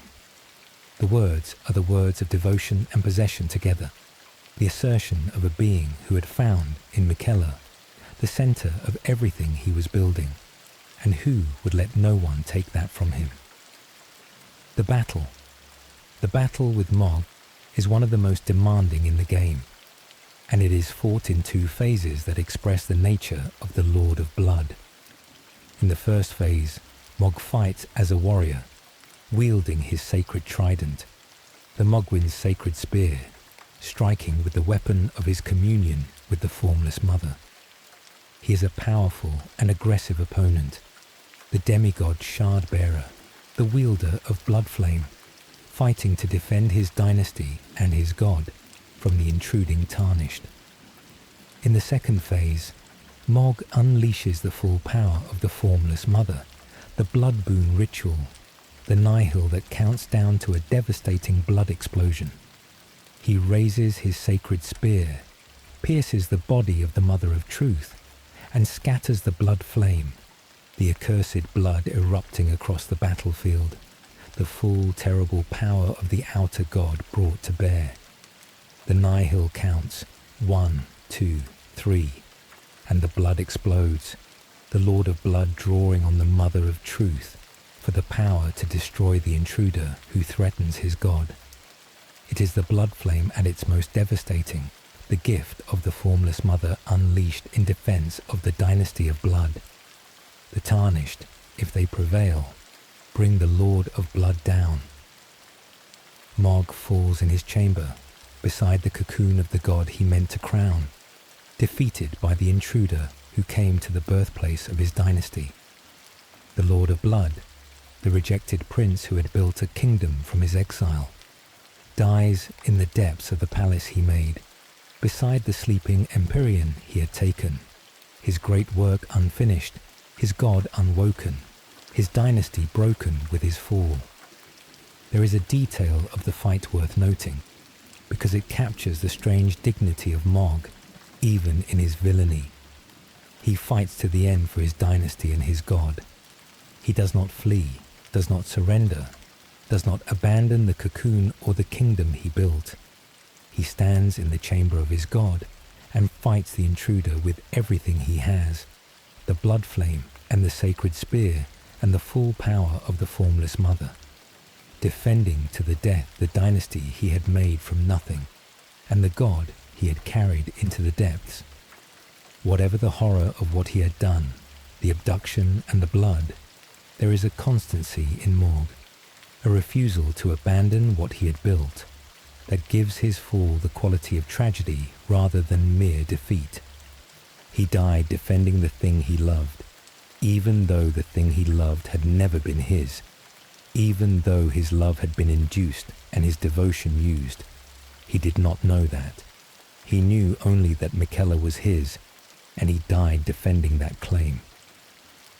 The two paths by which the Tarnished could reach Mohg are worth a brief word, because they reflect the two faces of his dynasty.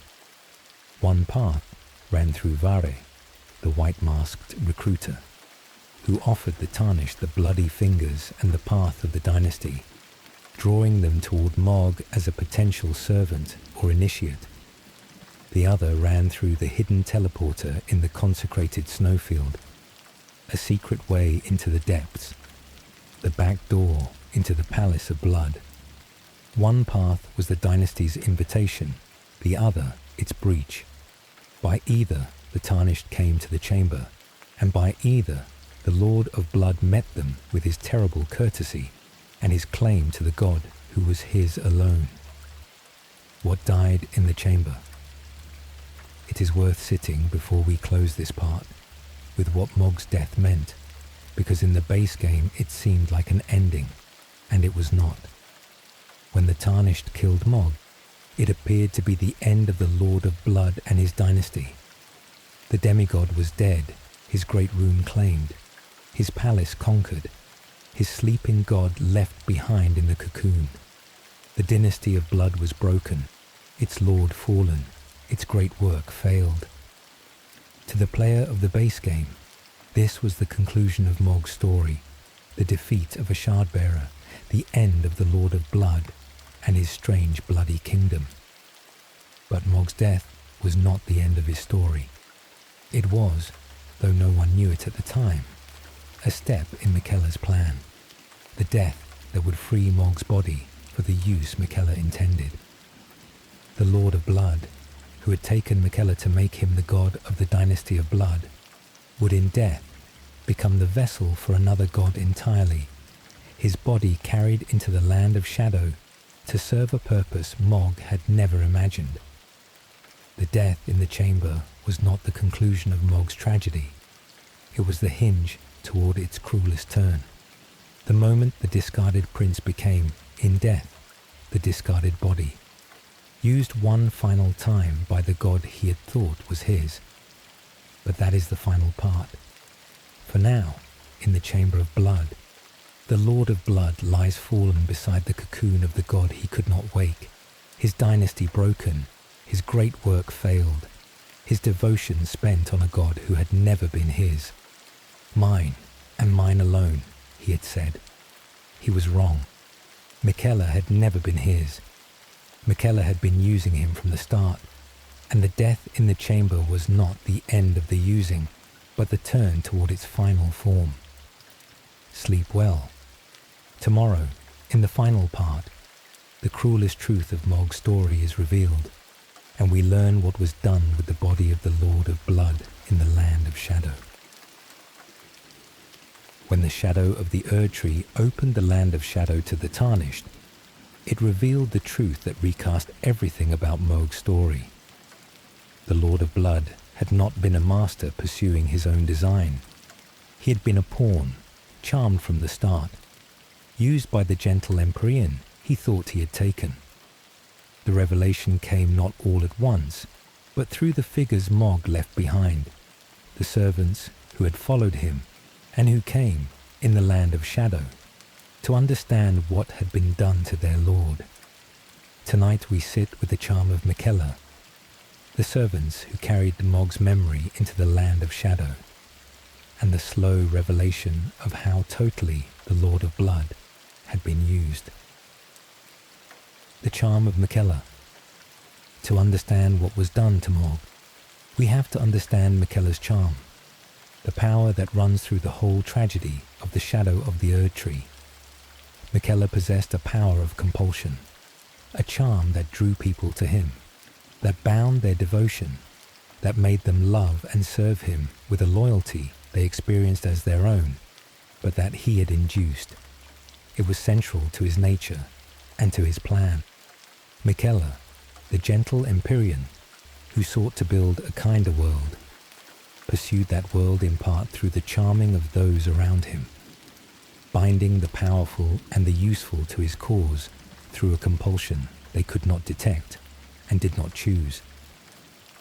The people who served Miquella often did so under his charm, their devotion a thing he had created rather than a thing they had freely given. The law preserves the clearest statement of this through Sir Ansbach, a servant of Mohg, who describes the mechanism with a phrase that captures its insidiousness. He speaks of those who challenge Miquella only to have their hearts artfully stolen, the charm working on those who came to oppose the Empyrean, turning enemies into devoted servants through a compulsion they never saw. To challenge Miquella was to risk being charmed by him, to come against him and find your heart stolen, your opposition transformed into devotion by a power you could not resist and did not perceive. This is the power that was worked on Mohg. The devotion Mohg felt for Miquella, the tenderness, the love that ran through his words to the sleeping Empyrean, the whole emotional center of his great work, was the charm. Mohg had been charmed, his heart stolen, his devotion induced by the very Empyrean he thought he had taken as a captive.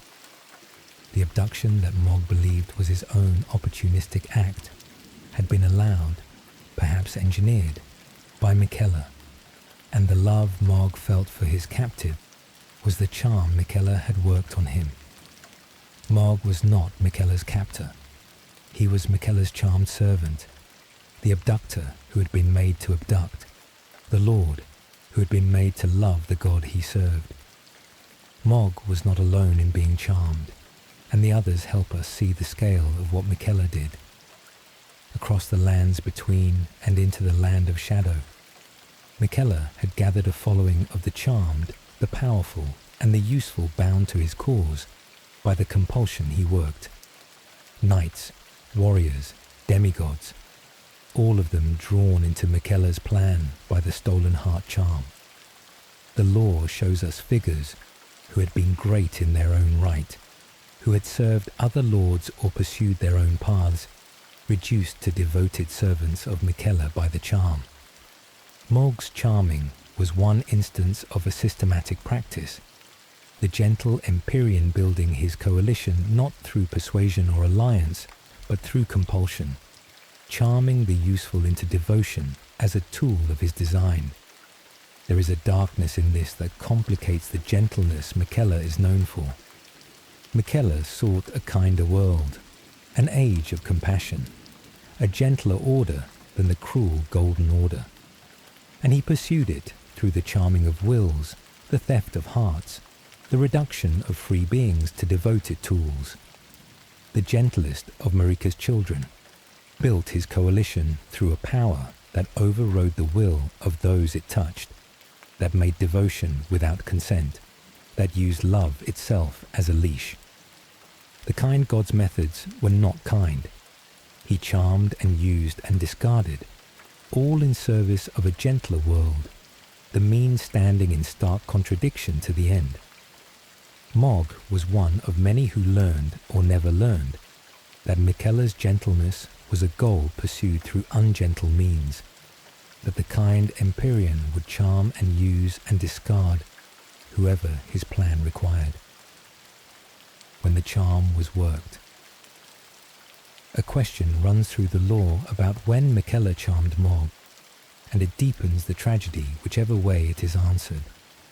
One reading is that Miquella charmed Mohg from the very beginning, that the entire abduction was Miquella's design, that Mohg never acted freely at all in relation to Miquella, but was charmed before he ever came to the Haligtree, drawn to the abduction as the first move in Miquella's plan. In this reading, Mohg's whole involvement with Miquella, from the choice of which Empyrean to take through the abduction and the rituals and the long wait, was orchestrated by Miquella, the Lord of Blood, a tool from the first. Another reading is that Mohg took Miquella for his own reasons, his own ambition, and the Formless Mother's design, and that Miquella charmed him afterward, once taken, turning his captor into his servant, making the abduction serve a purpose Mohg had not originally intended. In this reading, Mohg acted freely in the abduction itself, but was charmed once Miquella was in his power, his subsequent devotion, and the use Miquella made of him being the charm's work. The lore does not settle this cleanly, and the ambiguity is part of the horror.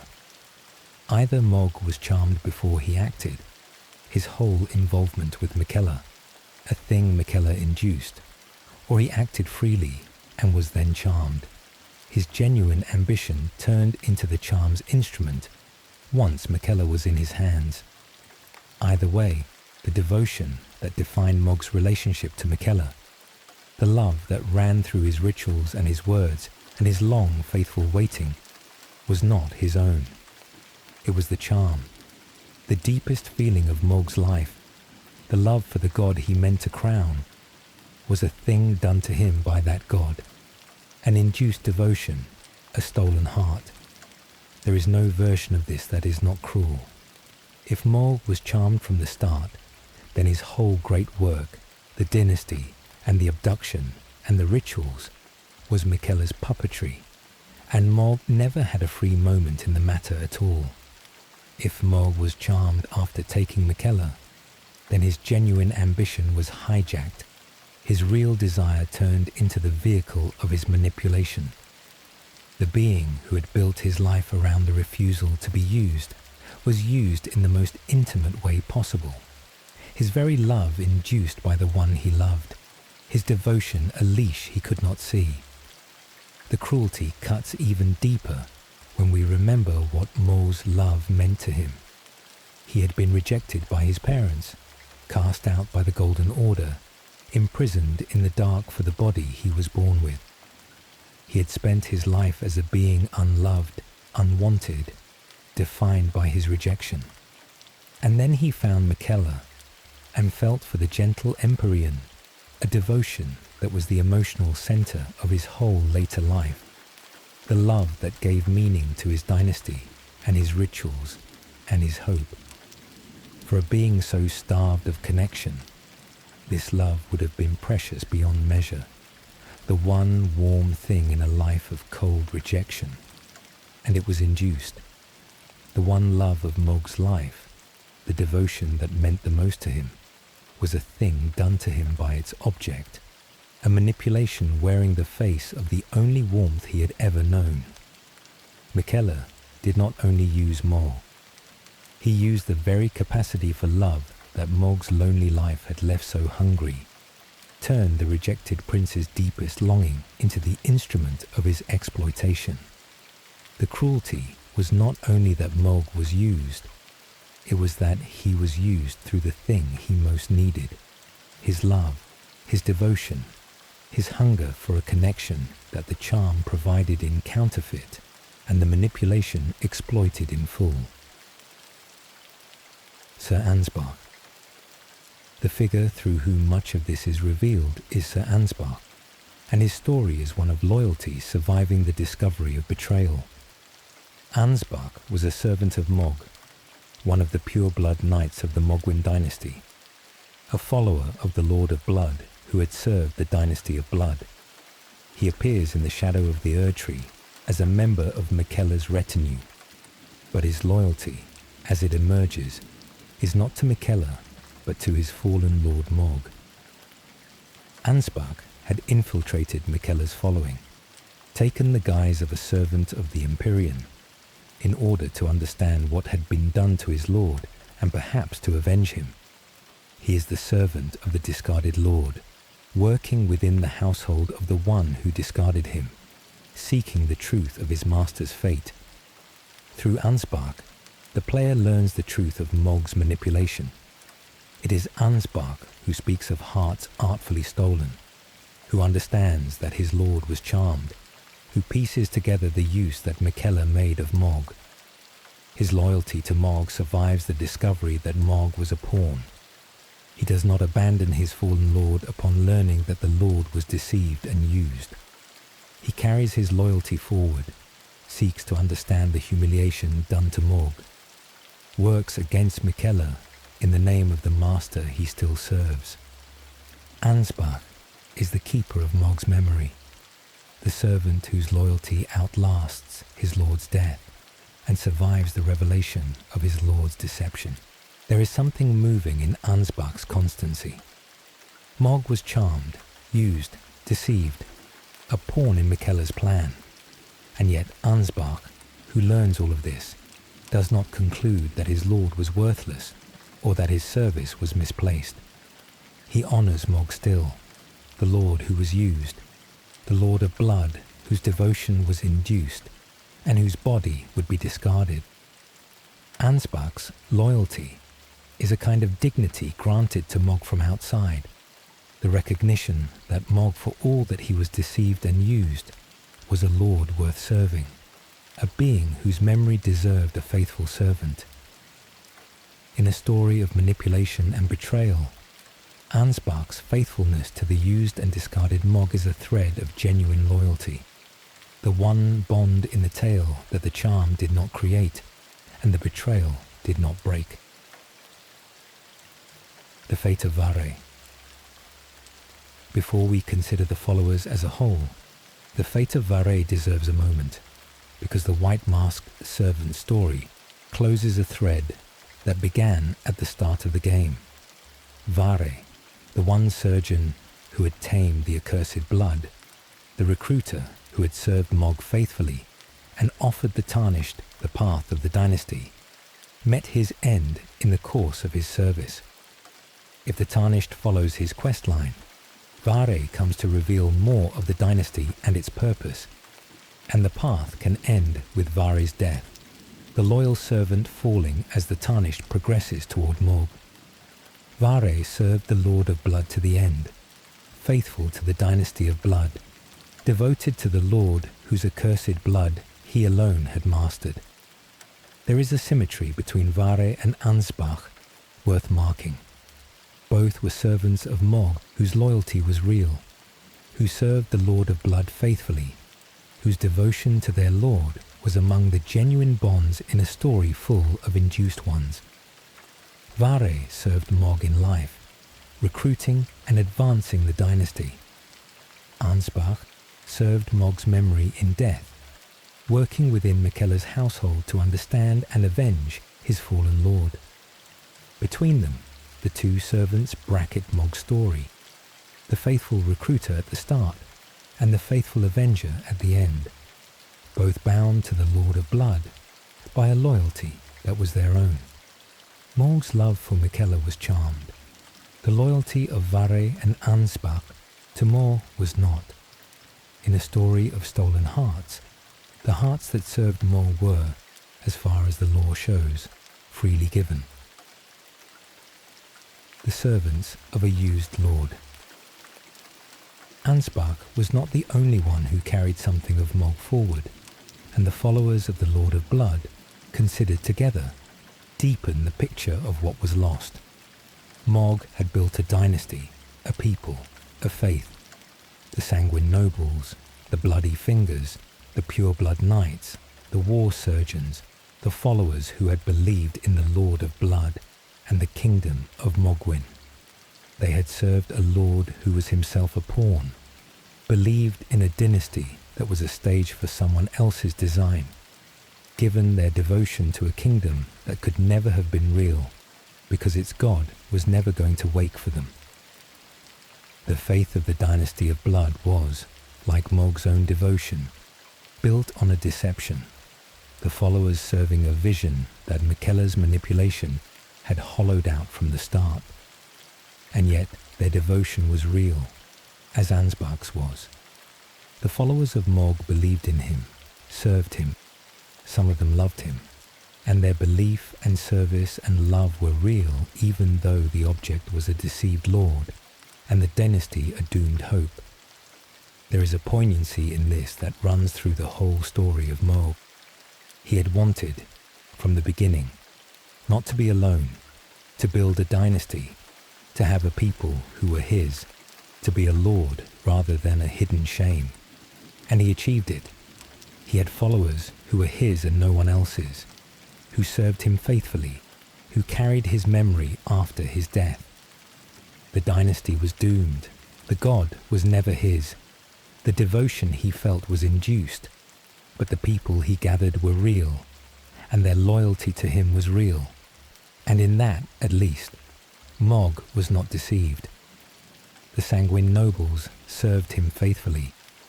Ansbach honoured him in earnest. The lonely prince who had wanted a people of his own had them, and their loyalty was the one thing in his story that was just what it appeared to be. This is worth holding before the final part, because the final part is the cruelest, the revelation of what was done with Mohg's body in the land of shadow. Before we go there, it is worth remembering that Mohg, for all that he was used and discarded, was also loved by followers whose devotion was genuine, by a servant whose loyalty outlasted his death. The charm took Mohg's love for Miquella and made it a leash, but it did not touch the love his followers bore him, the loyalty of Ansbach, the devotion of the dynasty. That, at least, was real. It is a strange comfort, and a small one, against what comes next. Mohg's love was stolen, his ambition hijacked, his dynasty doomed, his god never his, and his body, after his death, would be put to a use that completed his humiliation. Against all of that, the loyalty of a few servants is a slight thing, but it is not nothing. In a story where almost everything Mohg felt and built was undermined by the manipulation that ran beneath it, the genuine loyalty of Vare and Ansbach stands as the one thing the deception did not reach. Mohg was deceived about Miquella. He was not deceived about his own people. They were his, and they were loyal. And when everything else about his life is revealed as a manipulation, that loyalty remains, the one true thing in the tragedy of the Lord of Blood. Sleep well. Tomorrow, in the final part, we follow Mohg's body into the land of shadow and learn the cruelest truth of all, what the gentle Empyrean did with the corpse of the Lord of Blood. We have followed Mohg from his birth in gold to his imprisonment in the dark, through his communion with the Formless Mother and the founding of his dynasty, through the abduction of Miquella and the long rituals of blood, to his death in the chamber of his sleeping god. We learn that his devotion was charmed, his ambition hijacked, his god never his. And now we come to the cruelest truth of all, the thing the shadow of the Erd-tree revealed about what was done with the body of the Lord of Blood after he died. Mohg was discarded by his parents for being an Omen. He would be discarded one final time by the brother he loved as a body to be used and emptied. Tonight, in this final part, we follow Mohg's corpse into the land of shadow and gather what his whole story means. The body in the land of shadow. When Mohg died in his chamber, his death was not the end the Tarnished imagined. It was a step in Miquella's plan, and the plan required Mohg's body. Miquella, pursuing his ascension to godhood, needed to enter the land of shadow and reach the gate of divinity, the place where Marika herself had once ascended to become a god. To make his journey and his ascension, Miquella divested himself of his flesh, shedding his physical body, abandoning piece after piece of himself across the land of shadow in his pursuit of the gentle world he sought to build.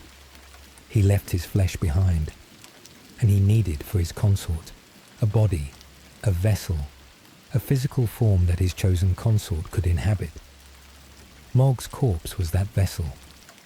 After Mohg's death, his body was taken into the land of shadow, carried there to serve as the physical vessel for the god Miquella meant to raise as his consort. The Lord of Blood, who had abducted Miquella to make him the god of the dynasty of blood, who had bathed him in blood and waited beside his cocoon and called him mine and mine alone, became, in death, the empty body that Miquella would fill with another. Mohg had wanted to be Miquella's consort. Instead, his corpse became the vessel for the consort Miquella had chosen. This was the purpose Mohg's death served. Not the end of the Lord of Blood, but the harvesting of his body. Miquella had needed Mohg's corpse, and the abduction and the charm and the long manipulation had among their purposes the goal of positioning Mohg's body where Miquella needed it, in the depths, killable, available to be carried into the land of shadow when the time came. Mohg was, from a certain cold angle, a body that Miquella had cultivated, charmed and used and kept close until the body was needed, then allowed to die so the body could be harvested. The consort who was not Mohg, the god whose soul Miquella poured into Mohg's body, was not Mohg. It was Radahn. Miquella's chosen consort, the one he had promised in a vow made in their childhood, was Radahn, the mightiest of the demigods, the strong and kind general whose strength Miquella wanted at the center of his gentle world. To resurrect Radahn, whose soul had passed from the husk in the Wailing Dunes, Miquella needed a body, and the body he used was Mohg's. The soul of Radahn was installed in the corpse of Mohg, and the being that resulted was promised consort Radahn. Radahn's soul in Mohg's flesh, the strong general reborn in the body of the Lord of Blood. The marks of Mohg remained on the resurrected consort.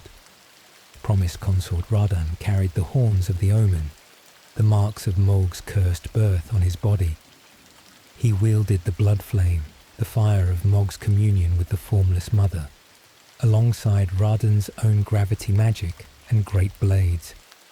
The body was Mohg's, and the body's nature persisted.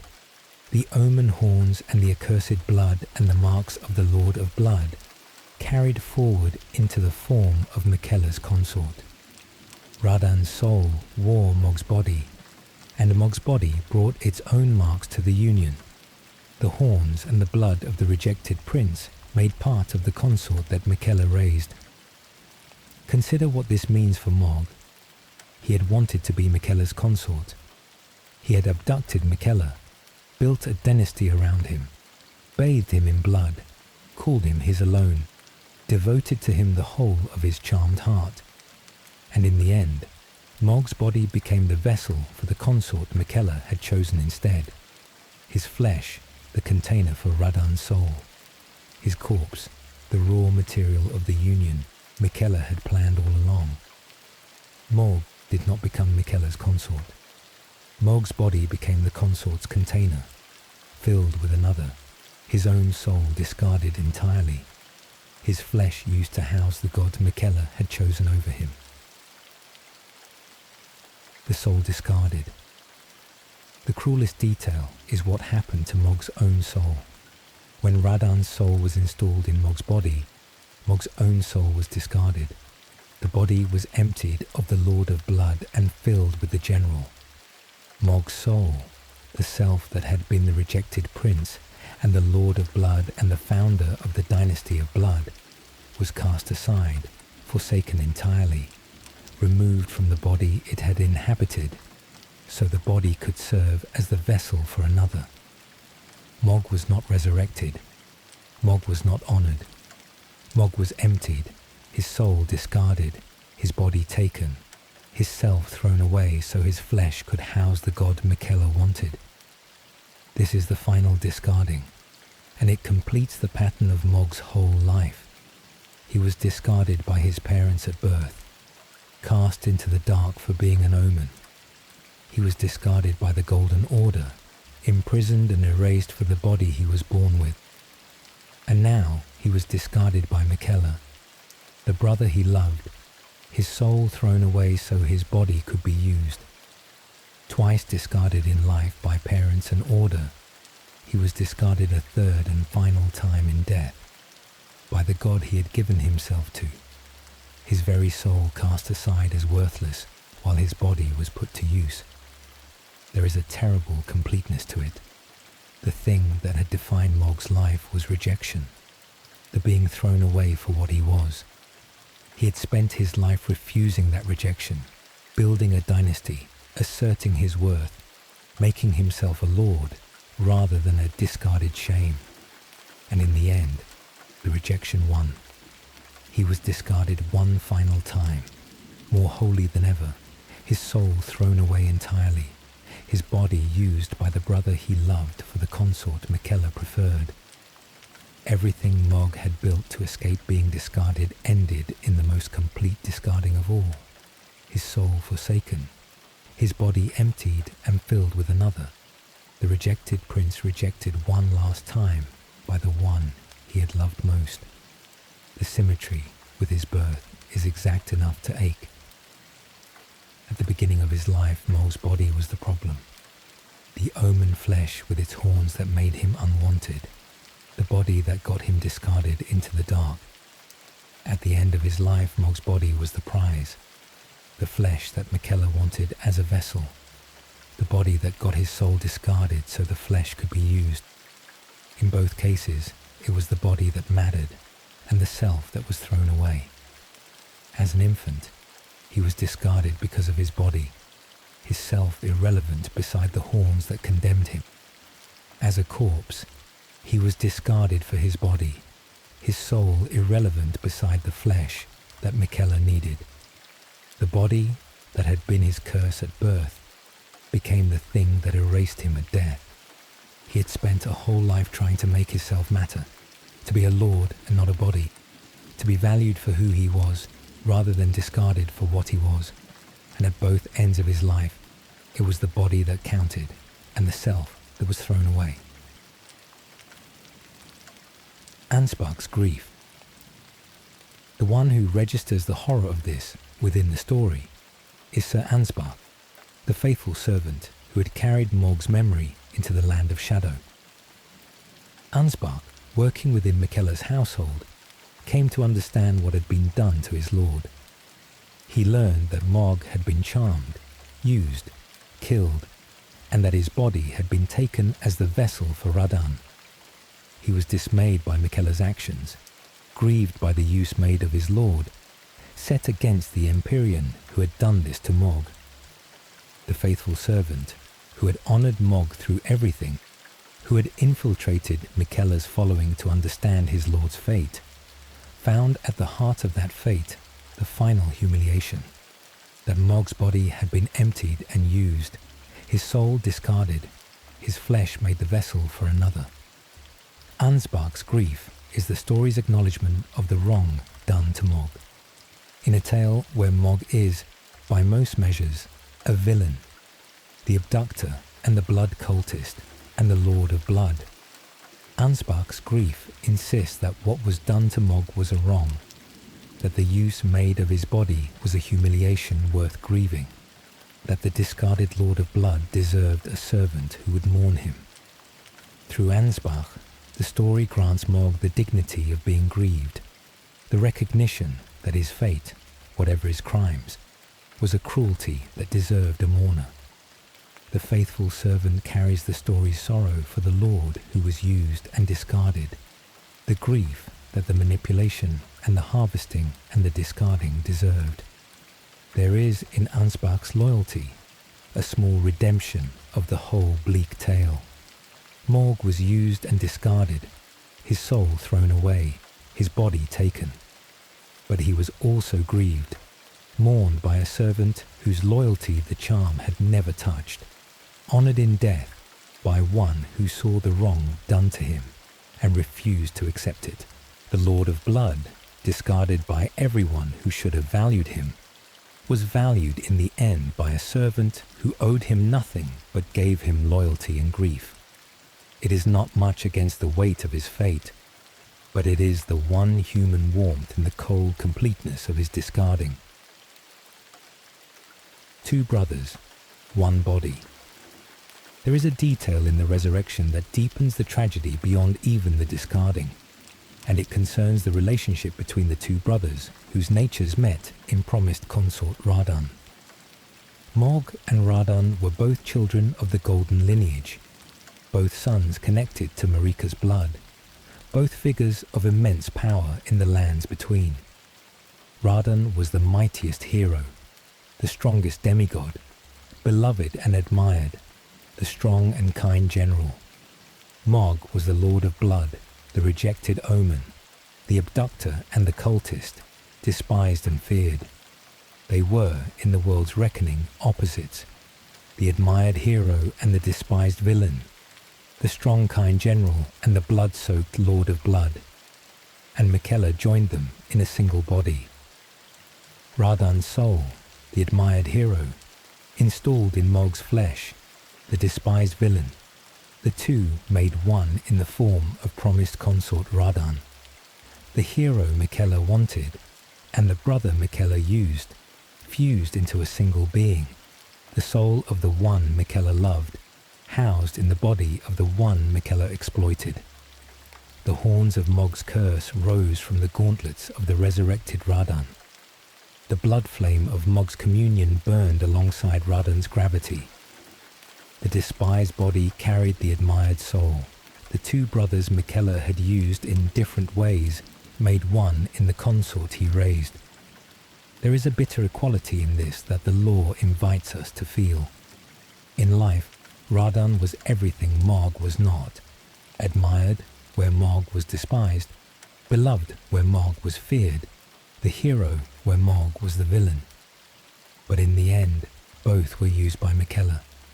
Radahn's soul was pulled from its rest and bound into a body not its own, possibly stripped of its will, made a silent puppet. Mohg's body was emptied and his soul discarded.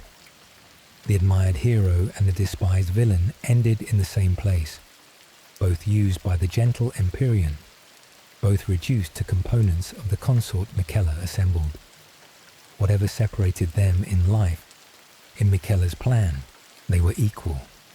Both raw material, both used, both discarded in their different ways, so that Miquella could have the consort his vow had promised. The hero and the villain, the strong and the rejected, met at last as equals in the single body Miquella made of them, equal in being used. What Mohg was. The story of Mohg is the story of a being who was thrown away for what he was, and who spent his life refusing to accept that he was worthless, and who was thrown away in the end more wholly than ever.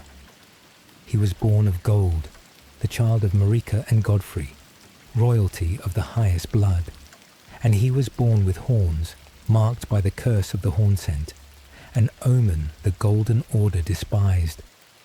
For this, for the body he was born with, he was cast into the dark, imprisoned beneath the city he should have inherited, discarded by his parents and his order for the crime of his birth. He refused to accept the judgment. Where his brother Morgoth hated his Omen blood and served the order that despised it, Mohg embraced what he was, claimed his cursed blood as his power, found in the Formless Mother a god who valued the very thing the order had despised. He built a dynasty from his exile, gathered a people who were his, made himself a lord rather than a hidden shame. The whole of his life after the dark was a refusal of the rejection, an insistence that he had a right to exist as he had been born. a building of something that was his own, and it was all, at the deepest level, used against him. His ambition served the Formless Mother's design. His devotion to Miquella was charmed, his love induced by the one he loved. His abduction of Miquella positioned his body where Miquella needed it. His death harvested that body. His soul was discarded so his flesh could house the consort Miquella preferred. Everything Mohg built to escape being discarded became the instrument of his final discarding. The dynasty, the abduction, the devotion, the death, all of it served the plan of the brother who used him, and ended in the throwing away of his very soul. This is the tragedy of Mohg, and it is a tragedy precisely because he was not only a villain. He did terrible things, the abduction and the blood and the cult, but he did them out of a wound that the world had given him, the rejection that had defined his life, and out of a love that was induced in him by the one who exploited it. He was a victim who became a villain, who was revealed, in the end, as a victim again, used and discarded by the brother he loved, his soul thrown away after a life spent refusing to be thrown away. The being who insisted on his own worth, who built a kingdom to prove he was not worthless, was emptied and discarded in the end, his worth denied one final time by the god he had given his charmed heart.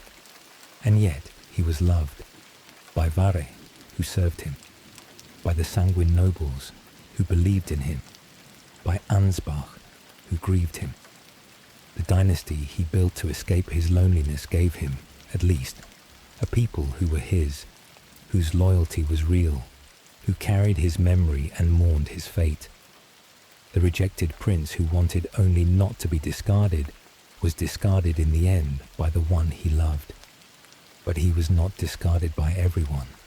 Some few were loyal to the Lord of Blood, and their loyalty is the small warmth at the center of the cold tragedy, the proof that Mohg, for all that he was thrown away, was also by some held onto.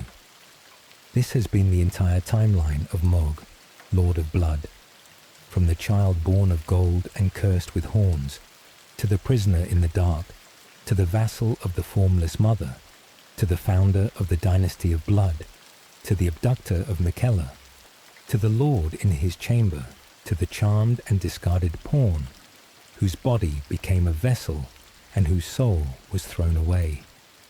Born of gold, born with horns, discarded for the second and the last time by the brother he loved. Told slowly, for the quiet between waking and whatever waits in the dark. Good night, my friend.